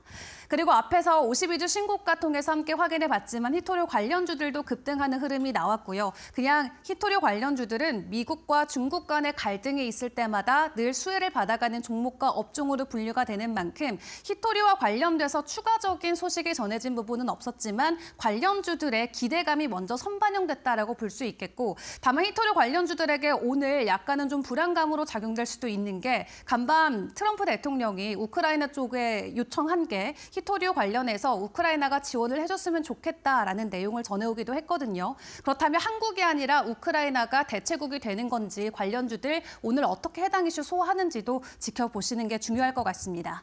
그리고 대표적으로 크게 흔들렸던 게 바로 2차 전지와 전기차 쪽이 되겠죠. 멕시코와 캐나다에 이 배터리 관련 공장을 가지고 있는 대기업들이 있다 보니까 가장 크게 흔들렸던 하루였고요. 특히 어제 암호화폐가 엄청난 급락 흐름을 연출했습니다. 비트코인이 9만 달러 선까지 내려갔는데 다만 여기에서 주목해봐야 되는 건 국내에서 거래되는 원화 거래 기준으로 비트코인의 김치 프리미엄이 8% 가까이 올라오면서 국내에서는 오히려 저점에서 매수에 나서는 이 사람들의 모습이 대거 포착이 됐었는데요. 다만 하루 만에 비트코인은 다시 가격 되돌림을 보여주면서 현재 시각 기준으로는 10만 달러를 재돌파해주기도 했습니다. 그리고 반도체 관련주들은 딥시크 쇼크로 인해서 여전히 이 가격 하락이 이어지고 있는 상황인데, 그렇다면 이렇게 속수무책인 상황에서 우리는 어떤 태도로 계속해서 증시를 이어가야 되는 걸까요? 다음 장 통해서 같이 전략들 세워보시죠. 최근 인터넷에서 굉장히 화제가 되고 있는 온라인 밈입니다. 굉장히 스트레스를 받거나 당황할 상황에서도 매우 침착하거나 느긋한 이 모습을 풍자하는 칠가인데요. 현재 국가 비상사태 관세를 선포한 트럼프 반응에 우리가 어떻게 대응을 해야 되는지 이 태도를 통해서도 어느 정도 좀 키포인트를 받아갈 수 있을 것 같습니다. 트럼프가 관세맨이 될지 협상맨이 될지 시장이 굉장히 주목하고 있는 가운데 간밤 속보로 전해진 내용들을 확인을 해보면 현재까지는 그래도 협상맨의 모습이 조금 더 보이는 것 같다라고 생각을 해볼 수가 있겠습니다. 새벽 시간 기준으로 멕시코에 대한 관세 부과를 한 달 유예하겠다라는 소식을 전해왔는데 방금 30분 전에는 캐나다 또한 한 달 정도 유예 합의했다라는 소식이 실시간으로 전해졌고요. 그럼에도 불구하고 트럼프는 다음 타깃을 찾기 위해서 계속해서 규제 칼날을 내밀 수도 있다라는 우려감 시장에 여전히 존재하기는 합니다. 그렇기 때문에 대미 무역 흑자가 큰 한국과 일본이 다음 타깃이 될 수 있다라는 불안감이 커지고 있고요. 지난 1기 때 미국과 중국의 관세 전쟁이 있었을 때 한 달 동안 코스피 지수가 13%나 하락했던 부분을 감안을 해보자면 그와 관련해서 이 적절한 대응을 꼭 해야 된다는 게 굉장히 중요한 포인트가 될 것 같습니다. 일단 트럼프는 한국과 일본뿐만 아니라 유럽 쪽에서도 곧 관세를 부과할 것이다라는 내용이 전해지고 있는 가운데 대표적으로 관세 추해주와 피해주 그리고 중립으로 가져갈 수 있는 업종들은 어떤 것들이 있을지 같이 고민하시면서 전략을 세워보시는 게 중요할 것 같고요. 그리고 오늘 개장하기 전에 우리가 함께 꼭 점검해봐야 되는 이슈들도 같이 확인을 해드리도록 하겠습니다.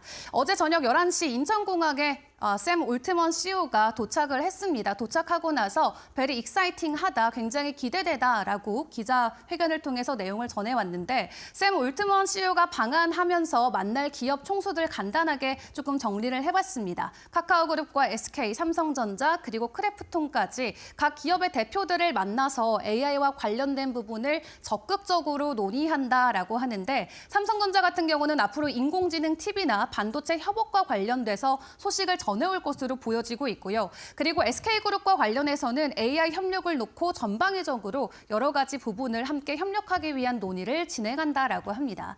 그리고 오픈 AI가 한국에도 지사를 선입할 가능성도 제기가 되고 있는 만큼 추가적으로 투자와 관련된 소식이 전해질지도 같이 기다려보시면 좋을 것 같고 그 외로는 오늘 양자 컴퓨터 관련주들도 추가적인 변동성이 나올 수 있을지 지켜보시면 좋을 것 같은데요. 이 빌 게이츠가 양자 컴퓨터 오는 3년에서 5년 안에 돌파구 찾을 수 있다라는 코멘트를 팟캐스트를 통해서 전해왔습니다. 그로 인해서 오늘 아이온큐와 같은 양자 컴퓨터 관련주들이 뉴욕 증시에서 반등하는 모습이 나왔는데 이 주가 자체는 뉴욕 증시와 강력하게 양자 컴퓨터 관련주들이 이 변동성을 같이 하고 있는 만큼 오늘 추가적으로 함께 상승에 몸을 실어줄 수 있을지 기다려보도록 하겠고요. 또 마이크로소프트 같은 경우도 올해 말 기준으로 양자 컴퓨팅 출시할 수 있다라는 코멘트도 동시에 나오기도 했습니다. 여러 가지 섹터 단에서 기대감 그대로 가격에 반영할 수 있을지 같이 기다려보시죠. 그럼 주요 일정들 마지막으로 정리해드리도록 하겠습니다. 간밤 팔란티어 실적 시간 외에서 나왔습니다. 긍정적인 실적과 함께 시간 외에서 급등 흐름이 이어졌는데 오늘 또 중요하게 봐야 되는 실적은 미국 쪽에서는 알파벳과 AMD가 있겠고요. AI에 대한 수요를 계속해서 확인해 볼 수 있는 빅테크 기업들의 실적이 이번 주에도 줄줄이 준비가 돼 있는 만큼 미국에서 발표되는 고용 지표와 함께 주요 실적들도 여러분들 주목을 해보시면 좋겠습니다. 일단 간밤에 뉴욕 증시가 추가적인 낙폭을 확대했던 만큼 국내 증시는 어느 쪽으로 방향을 틀어줄지가 궁금한데요. 또 장 막판에 나왔던 멕시코 그리고 캐나다와 관련된 관세 유예 소식이 오늘 국내 증시에는 긍정적인 모멘텀이 되어줄지 함께 기다려보도록 하겠습니다. 오늘 개장 상황도 저희와 함께 꼼꼼하게 지켜보시죠.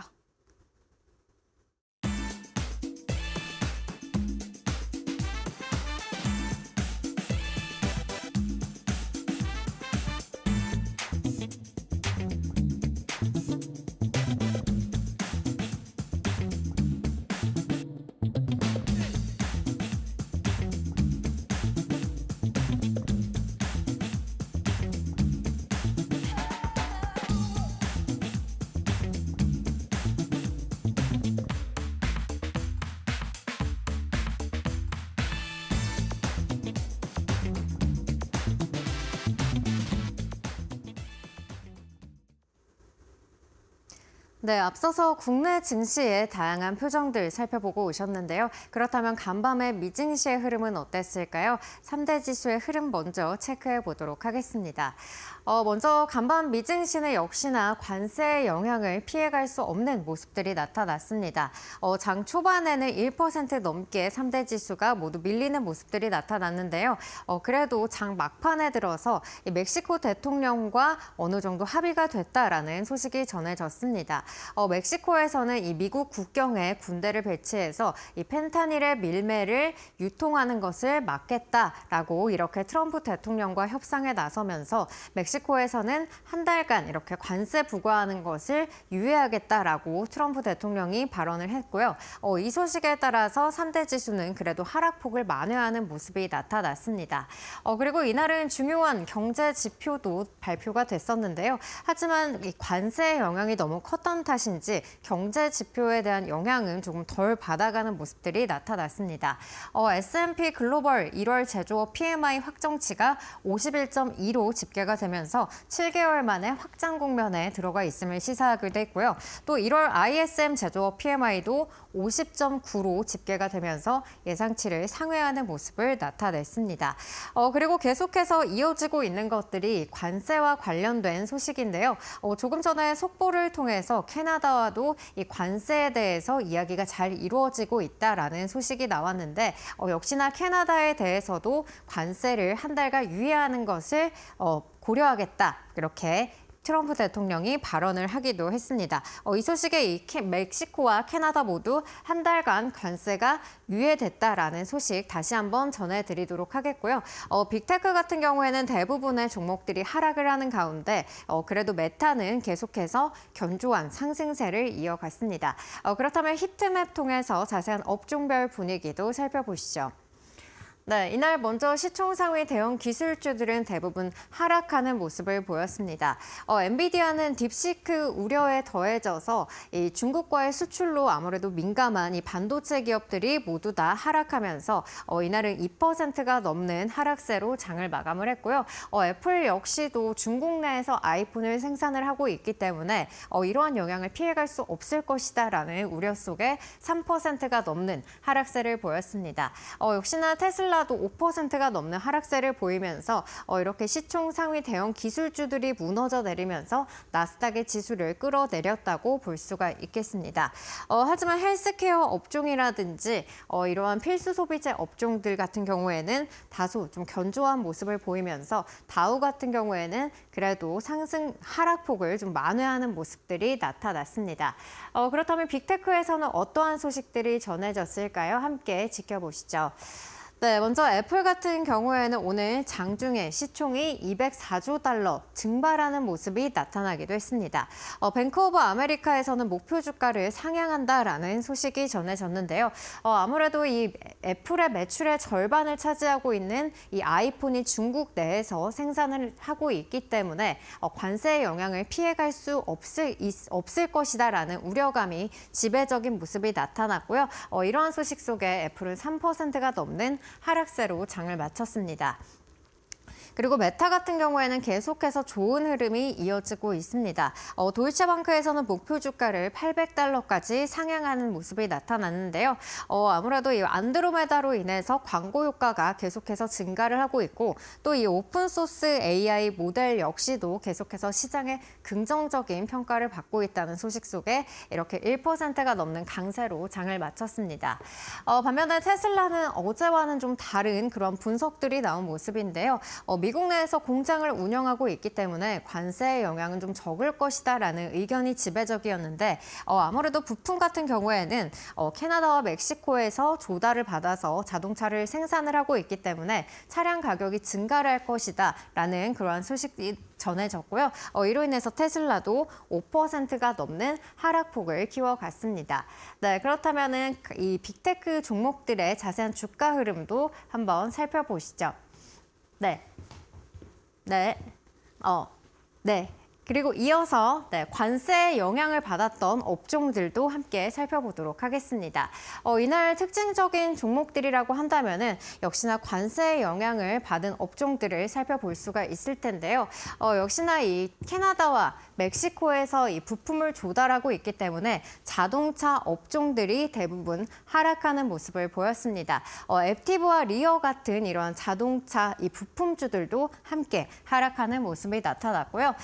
그리고 이 캐나다에서 전일 바로 이 관세 보복 조치에 나서면서 미국산 주류를 모두 판매를 금지하겠다라는 소식이 전해졌습니다. 이로 인해서 컨스텔레이션 브랜드 같은 이런 주류 관련주들도 일제히 하락하는 모습을 나타냈고요.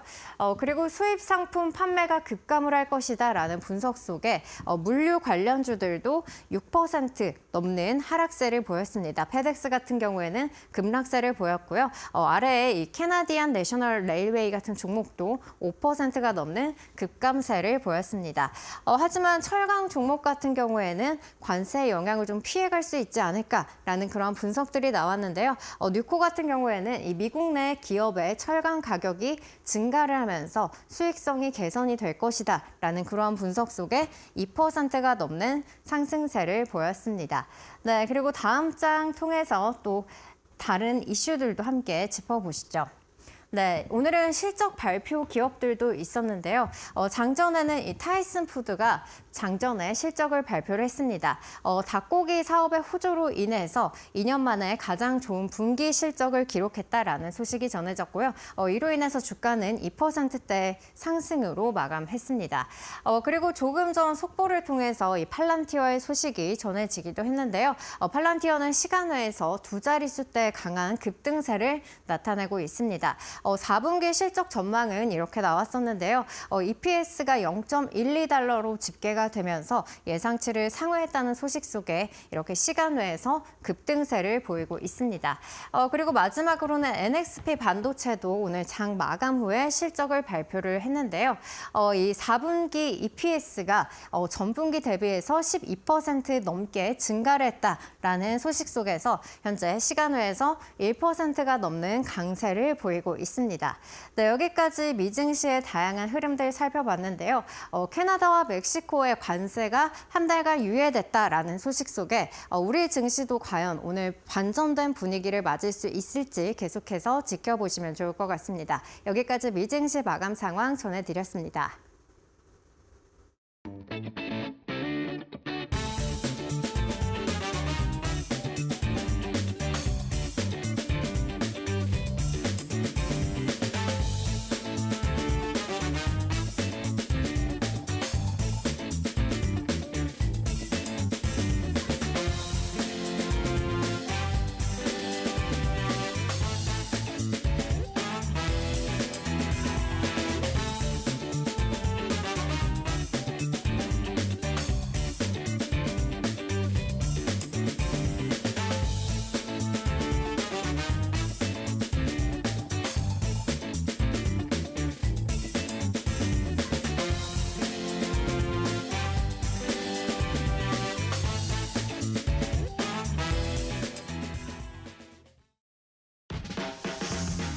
네, 시청자 여러분, 밤새 저녁에 잘 주무셨습니까? 2월 4일 화요일입니다. 오늘 올해 겨울 들어서 제일 추운 것 같습니다. 단단히 채비하시고 나오셔야 될 것 같아요. 네, 오늘 이데일리 TV 뉴스 브리핑 시작을 해보겠습니다. 오늘 이데일리 신문 톱 기사에 이 오픈 AI와 카카오가 동맹을 맺는다라는 내용이 좀 들어 있습니다. 여기 부제에도 나옵니다만 샘 올트먼 오픈 AI CEO가 오늘 이제 한국을 들어옵니다. 무지하게 추운 날 또 들어오네요. 오늘 올트만 CEO가 들어와서 여러 사람을 만날 예정입니다. 일단 현재까지 확인된 거로는 최태원 SK회장은 확실히 만나고 그다음에 여기 좀 정신아 카카오 대표도 사진이 있습니다만 정신아 대표도 이거 뭐 만날 수밖에 없고요. 오늘 카카오 미디어 데이가 오늘 서울 한 호텔에서 있는데요. 거기에 직접 올트만 대표가 이 CEO가 참석을 할 예정입니다. 여기서 이제 뭐 같이 뭐 기자회견도 할 것 같다 뭐 이런 기사도 있고 하던데요. 뭐 일단 봐야 되겠지만 어쨌든 오늘 미디어 대회에 참석한다는 것까지는 확인이 된 내용이니까 뭔가 그냥 가만히 있지는 않겠죠. 또 기자들도 많이 와 있을 테니까 그런 부분들에서 뭔가 어떤 이벤트가 있을 거라는 생각이 좀 드네요.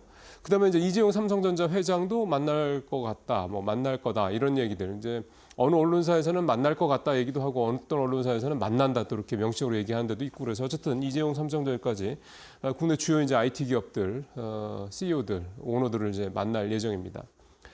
일단 올트만 CEO가 카카오 미디어 대회에 참석한다라는 거는 그냥 뭐 친분 관계를 뭐 보여주려고 하는 건 아니겠죠. 그 정도 사이도 좀 당장은 아닐 거고요.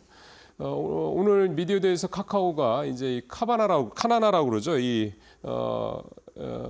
카카오가 그동안 개발해오고 있는 자체 이제 AI 모델 이거 관련돼서 이제 결국은 오픈 AI의 이 챗GPT와 관련된 뭔가랑 좀 어떤 연결고리가 있지 않겠냐 이렇게 현재 예상을 좀 해볼 수가 있겠습니다. 그래서 이제 동맹이라는 제목도 좀 뽑은 것 같고요. 아시겠지만 이제 네이버는 직접 자기들이 이제 이 생성 AI 모델을 개발하고 있는 중이고요. 카카오는 그냥 밖에 걸 가져와서 자체 이제 기술과 접합을 해서 이제 자기들만의 이제 AI 모델을 좀 만들고 있는 그런 과정인데 그러다 보니까 아무래도 이제 이렇게 이미 만들어져 있는 기성 제품인 거죠. 오픈 AI의 챗GPT 모델을 도입을 해서 뭔가를 좀 만들어낼 그럴 여지가 굉장히 좀 높다 이렇게 좀 봐야 될 것 같은데요. 오늘 어제죠. 어제하고 지난 31일하고 이 카카오가 이 거래일 동안에만 주가가 20% 가까이 급등을 했습니다. 아마 이런 얘기들이 좀 미리 좀 흘러나갔던 것 같기도 하고요. 어쨌든 오늘 만나서 얘기를 하고 나온다니까 올트만 CEO가 이제 국내 기자들, 언론 기자들하고 어떤 얘기를 할지도 좀 들어봐야 될 것 같고 이 올트만 CEO의 이 카카오와의 동맹 관련된 내용은 사실은 큰 틀에서 보면 이 오픈 AI의 이 대아시아 전략의 한 부분이다 이렇게 좀 볼 수가 있겠습니다. 한국에 오기 전에 이제 일본에서 소프트뱅크하고 이제 또 만났었죠. 뭐 잘 아시는 것처럼 오픈 AI는 소프트뱅크 그다음에 오라클 등등과 함께 트럼프 대통령이 취임 이후에 처음으로 이제 내놨던 가장 뭔가 좀 보기 좋은 어떤 그런 계획이죠. 이 스타게이트 프로젝트에 이제 참여하는 그런 대표적인 회사 중에 하나입니다. 사실상 거의 뭐 운용 쪽을 맡을 거다는 얘기도 좀 나오고 있기 때문에 결국은 올트먼 CEO가 이번에 일본을 방문하고 한국을 방문하는 이유도 결국은 이 오픈 AI의 이 챗GPT 이 생성 AI 모델을 이제 미국 내에서뿐만이 아니라 전 세계에서 다 이제 활용을 하기 위한 그런 어떤 포석의 일환이다 이렇게 좀 볼 수가 있겠습니다. 아마 우리 쪽에서 끝나고 난 다음에 지금 싱가포르하고도 좀 동맹을 맺는다 얘기가 나오는 거 보니까 싱가포르 좀 갈 가능성이 있는 것 같고요.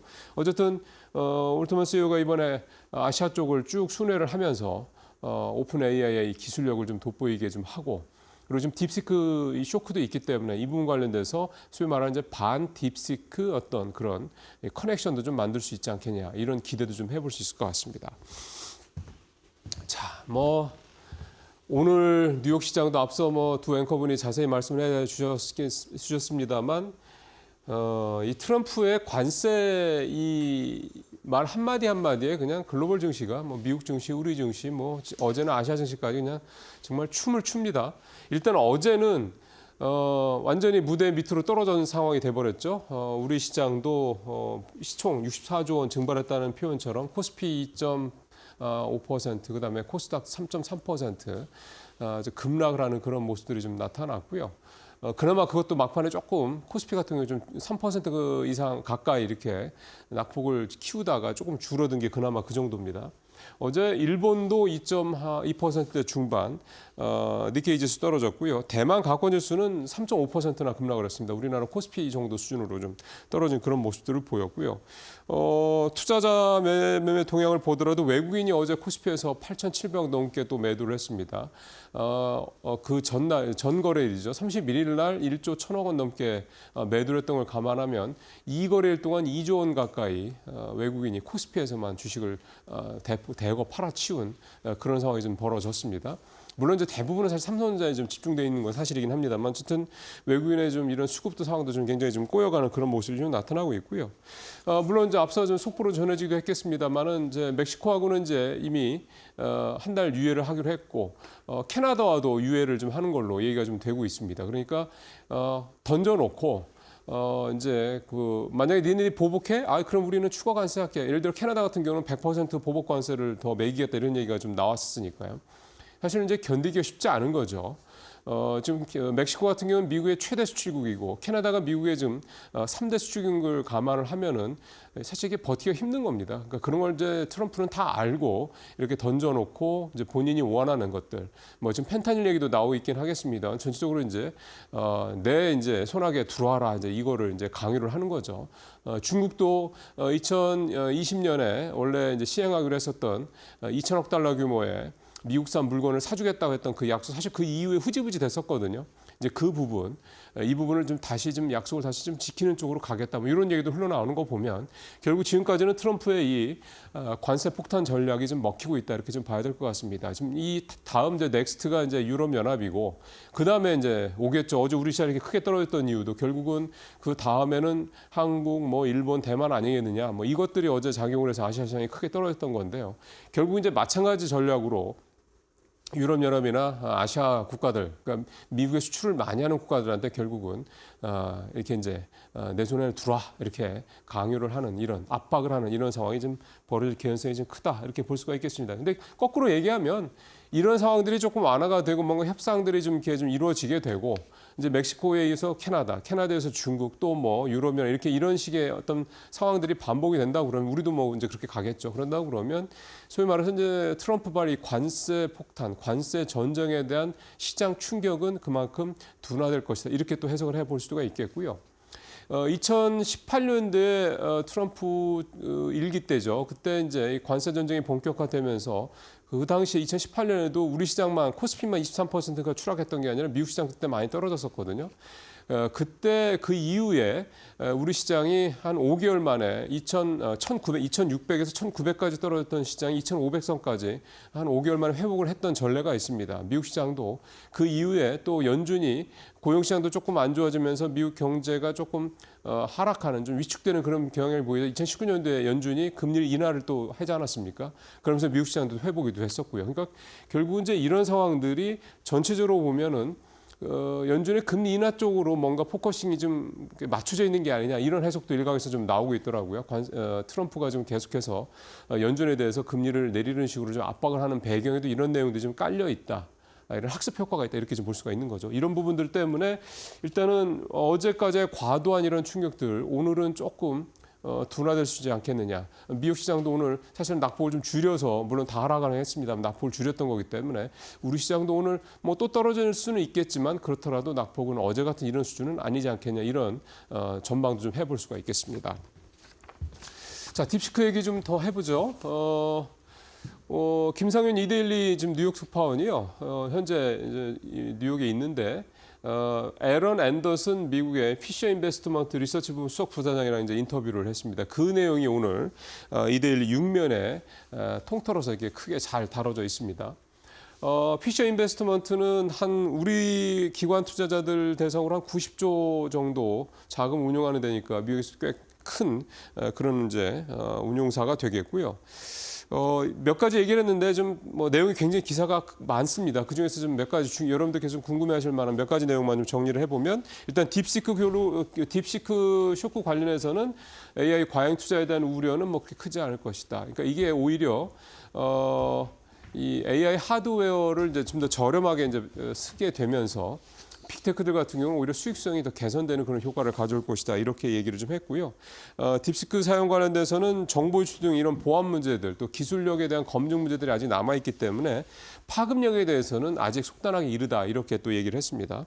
미국 경제 관련해서는 제일 또 시장에서 우려하는 게 이제 인플레 문제 아니겠습니까? 인플레 관련돼서는 점진적으로 둔화 국면이어서 미국 경제가 골디락스 국면으로 갈 가능성이 높다. 또 이렇게 낙관적인 전망을 했고요. 또 트럼프 관세 정책과 관련해서도 앞서도 제가 좀 분위기를 좀 말씀을 드렸습니다만 결국은 이런 식의 협상술의 하나일 것으로 좀 보면서요.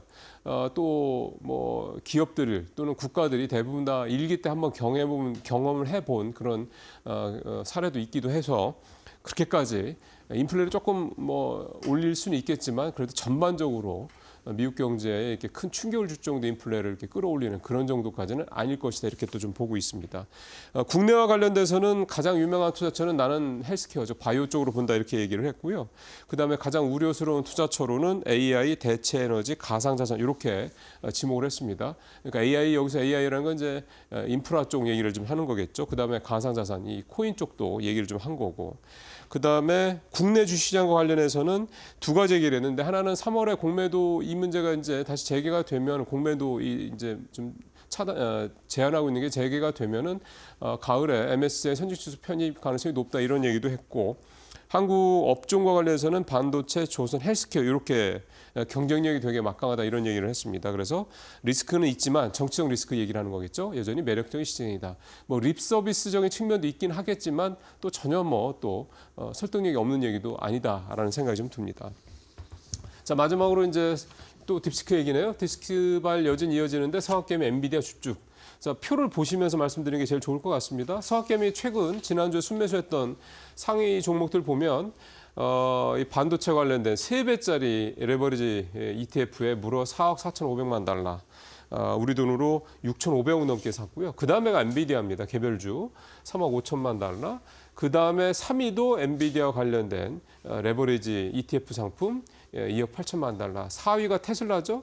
그 다음에 5위도 역시 테슬라 관련된 레버리지 상품. 이게 6위가 브로드컴입니다. 그러니까 테슬라 빼고 나면 사실은 대부분 다 반도체 관련된 그런 ETF 상품들에 아주 집중을 하고 있는 그런 상황이 나타나고 있습니다. 그러니까 이렇게 이제 엔비디아라든가 뭐 브로드컴이라든가 이런 AI 관련된 이 반도체 관련주에 계속 이렇게 관심을 많이 보이는 거는 일단은 주가가 많이 떨어졌으니까 저가 매수에 대한 그런 관심이 생길 수도 있죠. 또 하나는 결국은 AI가 갈 수밖에 없지 않겠느냐 이제 이 얘기를 하는 것 같습니다.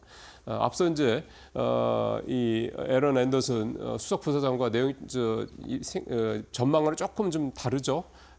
AI 하드웨어 쪽이 조금 위축될 수 있다 이런 얘기는 했습니다만 우리 서학개미들은 아주 일관되게 AI 하드웨어 관련들 역시 굉장히 좀 집중해서 사고 있다 이렇게 좀 볼 수가 있겠습니다. 결과는 또 시간이 지나면 또 나오겠죠. 뉴스 브리핑 마치겠습니다.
네, 오늘 마켓 비하인드는 IM증권 이영훈 이사 매주 화요일 날 모시고 있습니다. 이사님과 오늘 말씀 나눠보겠습니다. 어서 오십시오. 네, 안녕하십니까. 어제 코스피가 장중에 3% 이렇게 왔다 갔다 하길래 좀 되게 이거 좀 쫄리더라고요. 마음이 심장이 좀 쫄깃쫄깃해지던데 코스닥도 3% 결국 넘게 하락하면서 마감이 됐는데 관세 이거 사실 예상했던 건데도 충격이 굉장히 크네요. 설마 했던 것도 있고요. 그다음에 트럼프 시대의 도래를 좀 실감할 수 있었던 게 꼭 그 양반 스타일이 자기네 증시 끝날 때쯤 돼가지고 뭐 발표하고 우리가 액션 못하는 꼭 금요일 특히 그럴 때 많이 발표해가지고 고민을 하게 만들고 또 예. 우리가 또 직격탄 얻어맞고 나면은 또 뭐 슬쩍 또 발 빼고 사실은 근데 이제 멕시코하고 캐나다 이 관세 이슈는 이번 이전에도 똑같은 얘기로 불과 한 달 전에도 또 나왔던 얘기잖아요. 그때도 뭐 그 마약류 관련해서 얘기 나오고 뭐 또 뭐가 달라졌냐고요. 지금 사실 보면은 서로 합의했다 똑같은 얘기한 거잖아요. 지금 그 일종의 쇼일 수도 있고 그 실제적으로 봤을 때 주 타겟이 어차피 멕시코라든지 캐나다일 가능성보다는 다른 나라들 유로존이라든지 한국이나 일본, 중국일 가능성이 높기 때문에 맞아요. 네. 거기에 대해서 좀 힘을 좀 과시하는 측면 뭐 이런 걸 좀 보여주려고 하고 내부적으로는 봐라 내가 이렇게 하니까 멕시코에서 군대 1,000명인가 10,000명 10,000명 파견해가지고 파견했다고 뭐, 예, 하더라고요. 네. 국경 지켜주기로 하고 뭐 했잖냐. 우리가 이렇게 한다고 그러면 애들이 알아서 긴다 뭐 이런 식의 좀 맞아요. 이제 네. 그런 것도 좀 있었던 것 같고요. 어느 정도는 좀 예상됐던 부분이고 분명한 거는 멕시코 같은 경우는 특히 그 자동차 산업 쪽의 어떤 커넥션이라든지 이런 걸 놓고 봤을 때 거기 관세 강화하면은 오히려 미국이 다쳐요. 그러니까 예. 그거를 섣불리 또 길게 끌고 갈 성격은 어차피 아니었었고 저는 일종의 쇼잉이었다라고 이제 볼 수 있을 것 같고 네. 그다음에 이제 중국하고 이제 아직까지 지금 한국하고 일본은 건드리지 않고 있는데 이제 결국은 무역 흑자 국가 가운데서 이제 상위로 따져보면 결국 들어가게 되는 나라들이기 때문에 이제 거기들을 대상으로 자기가 뭐를 또 이제 얻을 것인지 그런 부분들을 겨냥해가지고 미리미리 좀 이렇게 좀 워밍업하는 단계가 아니었나 싶습니다.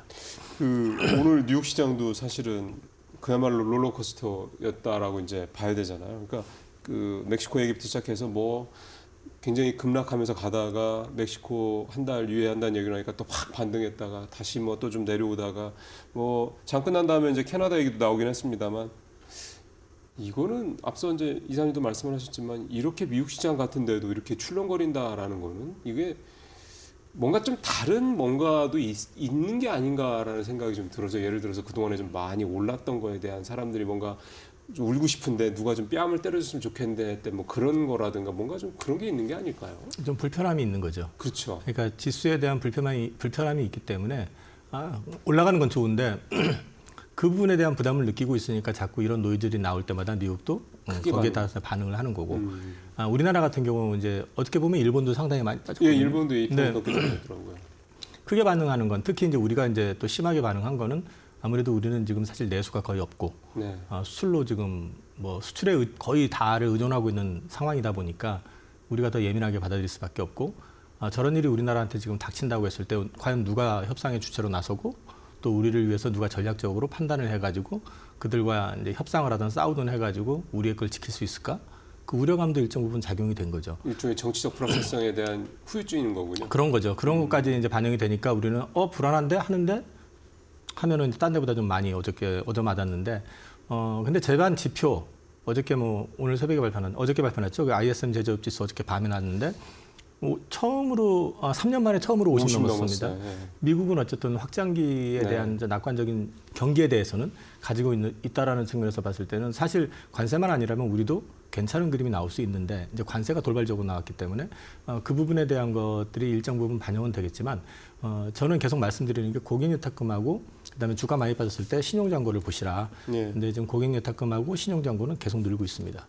이 얘기는 한국 시장에 대해서 그래도 기대감을 갖는 자금들이 좀 들어오고 있다. 글쎄요. 다만 환율이 또 어저께 1,470원대를 넘어섰다가 다시 떨어졌잖아요. 예. 그러니까 환율이 지금 이 정도 선에서는 외국인들이 절대로 쉽게 들어올 선은 아니다. 그리고 옛날 같았으면 환율 1,400원대 같으면 외국인들이 투자하면 무조건 수익이 나는 구간이었지만 지금은 달러 강세가 워낙에 강한 데다가 우리나라를 놓고 보면은 정치적, 경제적 여러 가지 측면에서 좀 불확실성이 좀 크다 보니까 한국 증시가 좀 외국인들한테 매력적으로 좀 느껴지려고 한다 그러면 환율은 1,400원 밑으로 떨어져야지 본격적으로 들어올 가능성이 높다라는 측면에서 봤을 때는 외국인에 대한 기대감보다는 결국 내부 수급에 의해서 그렇죠. 개별 종목장이 당분간은 계속될 가능성이 높다. 그렇게 이제 말씀을 드릴 수 있을 것 같습니다. 예, 현재까지는 개별 종목 장세에 대한 이사님의 지금 전망은 계속해서 유효하다 이렇게 좀 봐야 될 것 같고 짧게 하나만 더 여쭤보면은 대만 얘기를 좀 여쭤보고 싶은데 어제 3.5%나 급락을 했거든요. 근데 작년에도 이사님이랑 좀 뭐 아시아 증시 이렇게 쭉 얘기하면서 일본 이제 대만 얘기를 이제 종종 해주셨는데 대만이 굉장히 좀 좋다 말씀을 여러 번 하셨었고 사실은 누구나 다 이해할 수 있는 내용이긴 했습니다. 왜냐하면 TSMC, 뭐 폭스콘 등등등에서 대만 기업들이 워낙에 특히 반도체, AI 반도체 관련된 기업들이 워낙에 주가들이 좋았으니까 어제 3.5%나 이렇게 급락을 했던 거는 아시아 시장 중에서 제일 많이 떨어졌더라고요. 그거는 결국은 이 관세라는 부분이 이렇게 현실이 됐을 때 이 대만 반도체 산업이 뭔가 좀 어떤 여파가 가장 클 수 있다 이렇게 봤기 때문에 그렇게 보는 건가요? 관세 리스크도 있고요. 그 다음에 AI 노이즈가 있으니까 엔비디아가 지금 여전히 약세고 네. 뭐 이제 상대적으로 수혜를 볼 수 있다고 하지만 어쨌든 브로드컴 역시도 아주 강세를 보이고 있지는 않잖아요. 네. 지금. 그러니까 이런 것들이 같이 반영이 된 거라고 보고 있고요. 결국 가가지고 AI가 여기서 끝이냐? 끝은 아닐 거란 말이죠. 그렇죠. 그리고 이제 오히려 사실 지금 엔비디아가 약한 것은 그런 고가 칩이 아니더라도 저사양 칩, 그다음에 이제 맞습니다. ASIC을 통해 가지고 조금 더 효율이 좀 떨어지더라도 자기네들이 원하는 칩을 만들어 가지고 새로운 AI 시대를 열 수 있겠다라는 기대감을 일단 갖게 했다는 것만 가지고도 충분히 얘기가 되는 상황이기 때문에 네. 제가 개인적으로 봤을 때는 지금 대만 같은 경우는 반도체 쪽에서 이제 거기도 대부분 다 수출이잖아요. 근데 그렇죠. 관세를 매긴다는 얘기 뭐 2월 18일 날 이제 확정될 거다 그런 얘기가 어저께 이제 트럼프가 얘기한 것도 있었는데 그렇다 하더라도 그렇게 데미지가 심할까? 엔비디아는 어쨌든 센티가 그러니까 실적은 나쁘지 않아도 센티가 일단 흔들린 상황이지만 TSMC 같은 경우는 센티가 흔들려 가지고 설사 여기서 빠진다 하더라도 그럼 브로드콘 같은 경우는 어디서 패키징을 할 거고?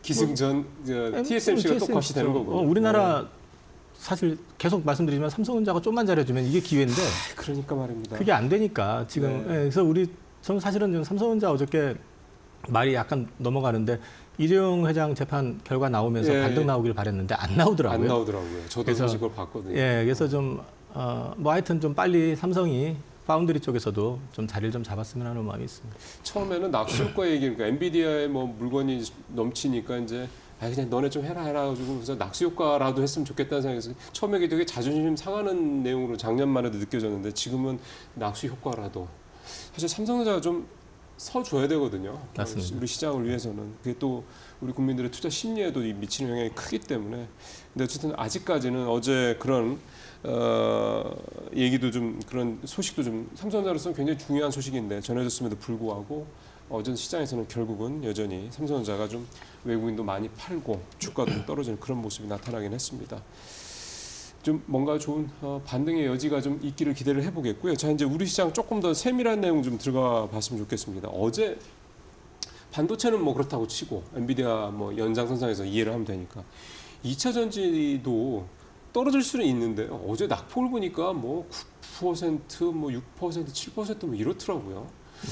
그래서 실적이 물론 안 좋은 것도 있긴 한데 사실은 2차 전지 같은 경우는 어느 정도 이제 바닥을 다진 게 아니냐. 그러니까 떨어지더라도 뭐 소폭이고 이럴 얘기들을 좀 하고 있었는데 지금 떨어진 낙폭을 보면 이제는 또 뭐 바닥이 아니라 지하 뭐 이렇게 쭉 내려가는 게 아니냐 이런 걱정도 들더라고요. 2차 전지 센티가 굉장히 안 좋다라는 거. 그러니까 네. 센티가 안 좋기 때문에 바닥권 아니냐라고 기대를 하면서도 어저께는 빠졌던 이유가 이제 관세 이슈거든요.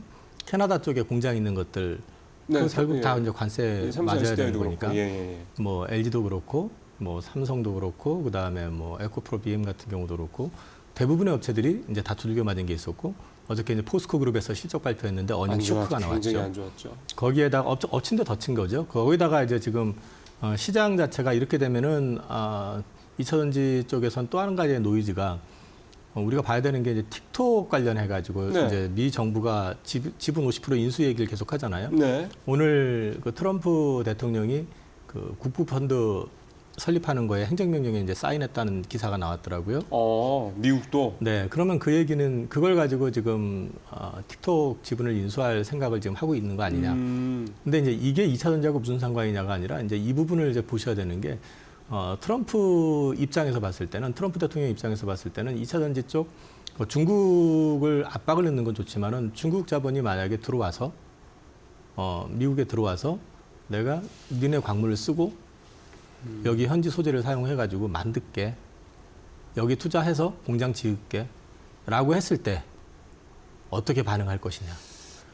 그거는 좀 다른 얘기죠. 우리는 계속해서 중국을 막을 테니 반사익을 우리 업계들이 입을 것이다 생각했던 건데 거꾸로 아예 중국 기업들이 미국에 들어와서 공장을 만들고 우리가 LG엔솔이라든가 삼성이나 뭐 하는 것처럼 그렇게 한다. 그러니까 바이든 정부 때는 그걸 아예 원천적으로 막았는데 이제 그 우려를 사실은 좀 내심 갖고 있는 것 같다는 말씀을 드리는 게 틱톡을 보니까 틱톡 죽이겠다고 그렇게 날뛰다가 갑자기 지분 인수하고 그러면 미국에서 활동하게 해주겠다.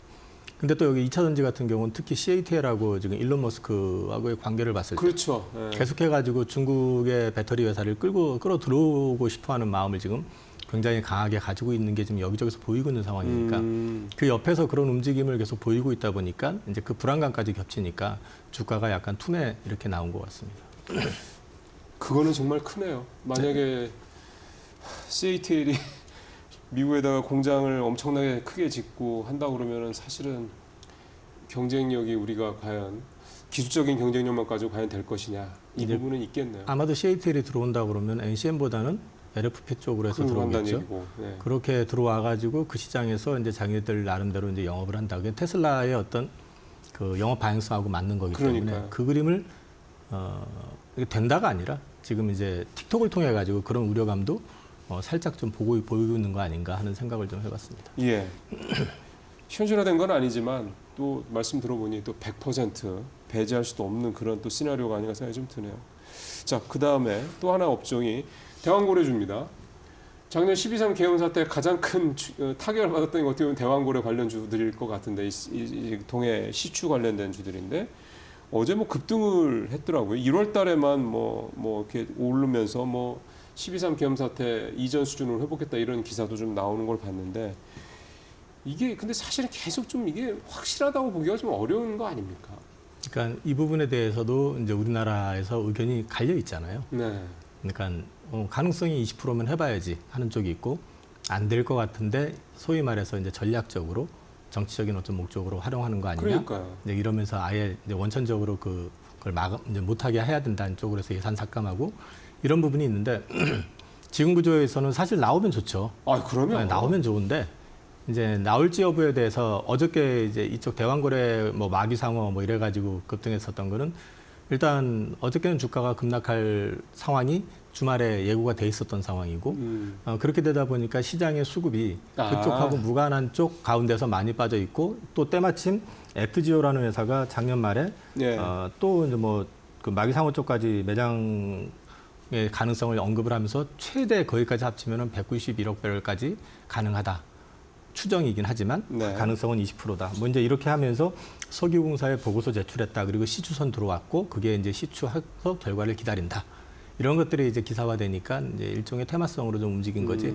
그것이 뭐 구체화돼서 결과물을 가지고 뭐가 된다라는 측면보다는 어저께 시장 흐름에 대한 반작용으로 움직인 것 같다라고 보고 그러니까 있습니다. 딴 게 뭐 반도체니 뭐 2차 전지니 뭐니 하여간 그런 것들이 워낙에 많이 떨어지고 진짜 시장 분위기가 좀 가라앉고 있는 상황에서 사실은 그럴 경우는 좀 완전히 아예 투자를 안 하는 방법도 있긴 한데 투자를 하시는 분들 같은 경우는 이런 상황을 이용해서 아 그러면 이게 제일 핫하구나 해서 그냥 이쪽으로 수급이 몰렸다 이렇게 봐야 되는 뭐 거고 기사도 때마침 이제 그렇게 나와버리고, 나오기도 했고. 예, 그래서 이제 그런 부분이 좀 영향 준 것 같습니다. 예.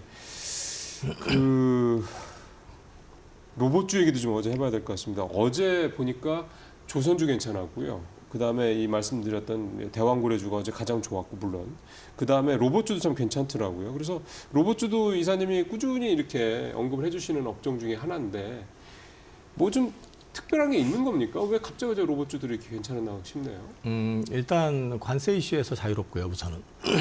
로봇은 뭐 수출할 게 있어야지 관세를 받든지 말든지 하죠, 지금. 이게 좀 폐부를 찌르는 말씀이네요. 예, 관세 이슈에서 자유롭고 두 네. 번째는 이제 우리나라 대기업들이 전략적으로 휴머노이드 사업에 참여하겠다, 진출하겠다라고 올해 들어와서 선언한 회사들이 많았고 그리고 작년 말이었나요? 올 초였나 저기 삼성이 레인보우 로보틱스 이제 경영권 인수하면서 네. 뭐 역시 마찬가지로 그런 선언을 한 데 이어서 최근에 베어 로보틱스라는 회사를 LG전자가 또 인수했고. 지분 인수 들어갔고 이런 것들이 이제 로봇 쪽에 대해서 이제 좀 상용화가 실제화되는 거 아니냐 내부적으로는 그런 기대감이 있었고 그게 테마로 끝나지 않은 거는 지난 CES를 통해 가지고 테슬라라든지 또 엔비디아라든지 이제 로봇 산업에 대한 얘기들 그다음에 이게 상용화에 대한 얘기들을 구체적으로 지금 얘기를 하고 있고 네. 테슬라 같은 경우는 올해 이제 현장 투입 들어가는 걸 넘어서 가지고 내년부터는 이제 실제 판매를 하겠다. 그런다고 그러잖아요. 그런 네. 얘기를 하고 있죠. 그리고 또 중국 같은 경우는 휴머노이드 로봇을 우리나라 돈으로 1,600만 원이면 한 대를 사가지고 실제로 네. 쓸 수 있다. 이건 현실이 된 거잖아요. 네. 그래서 이제 그 부분에 대한 기대감이 상당 부분 반영이 되고 있는 거다. 거기에다가 또 한 가지 보셔야 되는 거는 이게 주가 지수를 뭐 뒤흔들 정도의 시가총액은 아니기 때문에 그렇죠. 그 안에서 그건 틈새로 있죠. 영향을 줄 수 있는 테마군 또는 업종군 이래가지고 좀 움직인 거 아닌가 싶습니다. 근데 이사님이 계속 로봇 쪽에 할 때마다 늘 말씀하시는 게 그렇거든요. 그거거든요. 그 계속 말씀하시는 일관된 내용이 우리는 아직 뭐 표현이 조금 뭐 적절한지 모르겠지만 실체가 있는 회사들, 뭐 휴머노이드가 됐든 뭐가 됐든 중국이나 미국에 있는 이런 회사들에 비해서 그런 회사들은 사실은 별로 없다. 그러니까 지금 기대감뿐이다. 이런 말씀들을 좀 반복적으로 해주시고 있는데 결국 이것도 일종의 앞서 대왕거래 얘기도 했습니다만 좀 그런 식의 테마 형태로 이걸 또 봐야 되는 겁니까? 테마 플러스 실체도 얘기를 할 수 있는 부분인데 제가 이제 그 말씀을 드리면서 실체 아직까지 휴머노이드 쪽으로 해서는 가시적인 성과를 보이고 있는 국내 기업은 별로 보이지 않는다. 그러니까요. 그럼에도 불구하고 이게 또 실체가 어느 정도 보인다라는 거는 대기업들이 지금 본격적으로 참여를 선언했고 그렇죠. 그거는 그렇죠. 베어로보틱스라는 회사 자체도 사실은 그쪽 로봇 그 산업 쪽에서는 꽤 인지도가 높은 회사거든요. 그리고 이제 우리나라 뭐 레인보우도 그렇지만은 뭐 전에 말씀드렸지만 보스턴 다이내믹스 우리나라 회사는 아닙니다만 어쨌든 대주주는 우리나라니까 현대차니까. 예. 이런 것들이 실제화적으로 움직이고 있고 우리나라 지금 주식들 움직이는 거 보시면 가장 최근에 이제 핫하게 움직이는 종목이 그 하이젠 RNM인가 뭐 그 회사 같은 경우는 이게 액추에이터 회사라면서요. 예. 근데 이게 액추에이터라는 게 결국은 이제 로봇 관절과 관련돼 있고 이제 이게 그렇죠. 움직이는 쪽에 관련돼 있는 건데 이게 가장 비싼 쪽이거든요. 아. 금액으로 봤을 때. 그러니까 이제 사실 액추에이터 관련된 주식들 움직임이 상대적으로 강하고 또 조금 더 연결시켜서 보면은 대기업과 연관돼 있는 기업들이 그렇죠. 강하다. 대기업이 지분을 갖고 있거나 네네. 대주주인 회사들. 이제 그런 회사들의 어떤 이제 향후 사업의 진행 또 매출의 흐름 이런 것들을 지켜보시면 오히려 이제 이쪽 관련해서는 아직까지는 좀 기회가 더 있을 수 있다. 아 그러면은 지금 뭐 급등했다고는 하는데 아직은 뭐 그렇게까지 많이 올랐다고 보기에는 뭐 종목별로 좀 갈릴 수는 있긴 하지만 이제 그 전부 다 올랐지만 그 가운데서 이제 실체가 있는 주식은 나중에 좀 더 올라갈 가능성이 있다라고 저는 보고 있습니다. 그러면 로봇주는 지금부터 좀 계속했던 워치를 좀 해야 되는 업종이군요. 네, 뭐 지금 저는 올해 지난주에도 말씀을 잠깐 드렸던 것 같은데 올해 지금 제가 이제 투자하려고 하는 이제 5개, 6개 종목 업종군 가운데 로봇을 넣고 꾸준히 지금 모니터링하고 있습니다. 알겠습니다. 자 이제 마지막 질문으로 좀 가면서 좀 전체적인 시장 말씀을 좀 이사님 들어봤으면 좋겠는데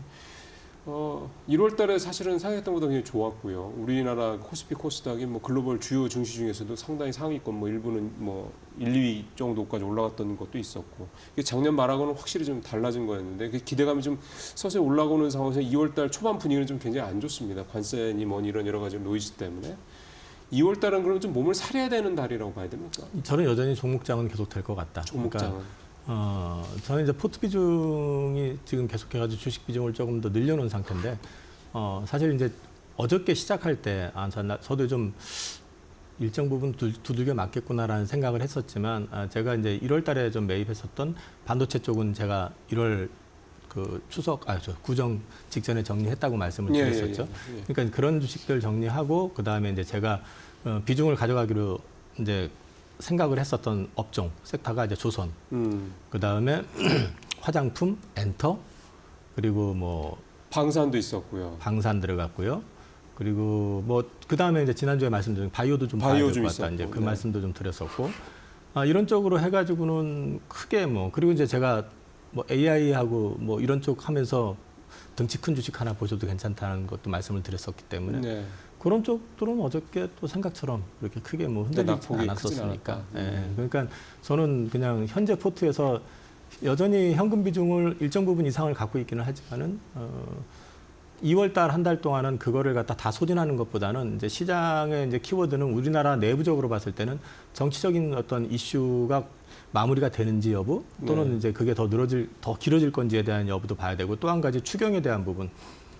추경에 대한 부분이 어떻게 진행이 될 것인지 이건 정치권 차원에서 좀 결정을 좀 해줘야 될 부분인 것 같긴 한데 그 다음에 이제 미국으로 봤을 때 미국 해외로 봤을 때는 이제 관세 이슈라든지 이미 좀 시작이 됐잖아요. 이런 부분들을 어떤 식으로 트럼프가 더 이제 일을 처리해 나가는 것을 좀 지켜보실 필요가 있을 것 같고 궁극적으로 이제 우리나라 지수가 본격 상승이 만약에 나온다고 그러면 결국은 그거는 환율과 연관이 된 거라고 보셔야 되고 그 전까지는 환율이 크게 원화 강세가 나오기 전까지는 여전히 그냥 종목장으로 시장을 좀 대응을 하시는 게 낫지 않을까 싶습니다. 그럼 그 말씀은 특히 이제 환율 상황을 보면서 저가 매수의 타이밍을 지금 고를 필요가 있다. 그러니까 지금 당장 주가 예를 들어 어제 막 3% 가까이 떨어지고 이렇게 했다고 그래서 지금 막 저가 매수를 서둘러서 할 필요는 전혀 없다. 이렇게 봐야 되는 거예요. 저는 뭐 어저께 보면 또 어저께 주가 급락하니까 좀 생각들이 180도 바뀌어서 이제 다 정리하고 싶어 하고 막 그러던데 그럴 장은 아직 아니라고 생각을 하고 있고요.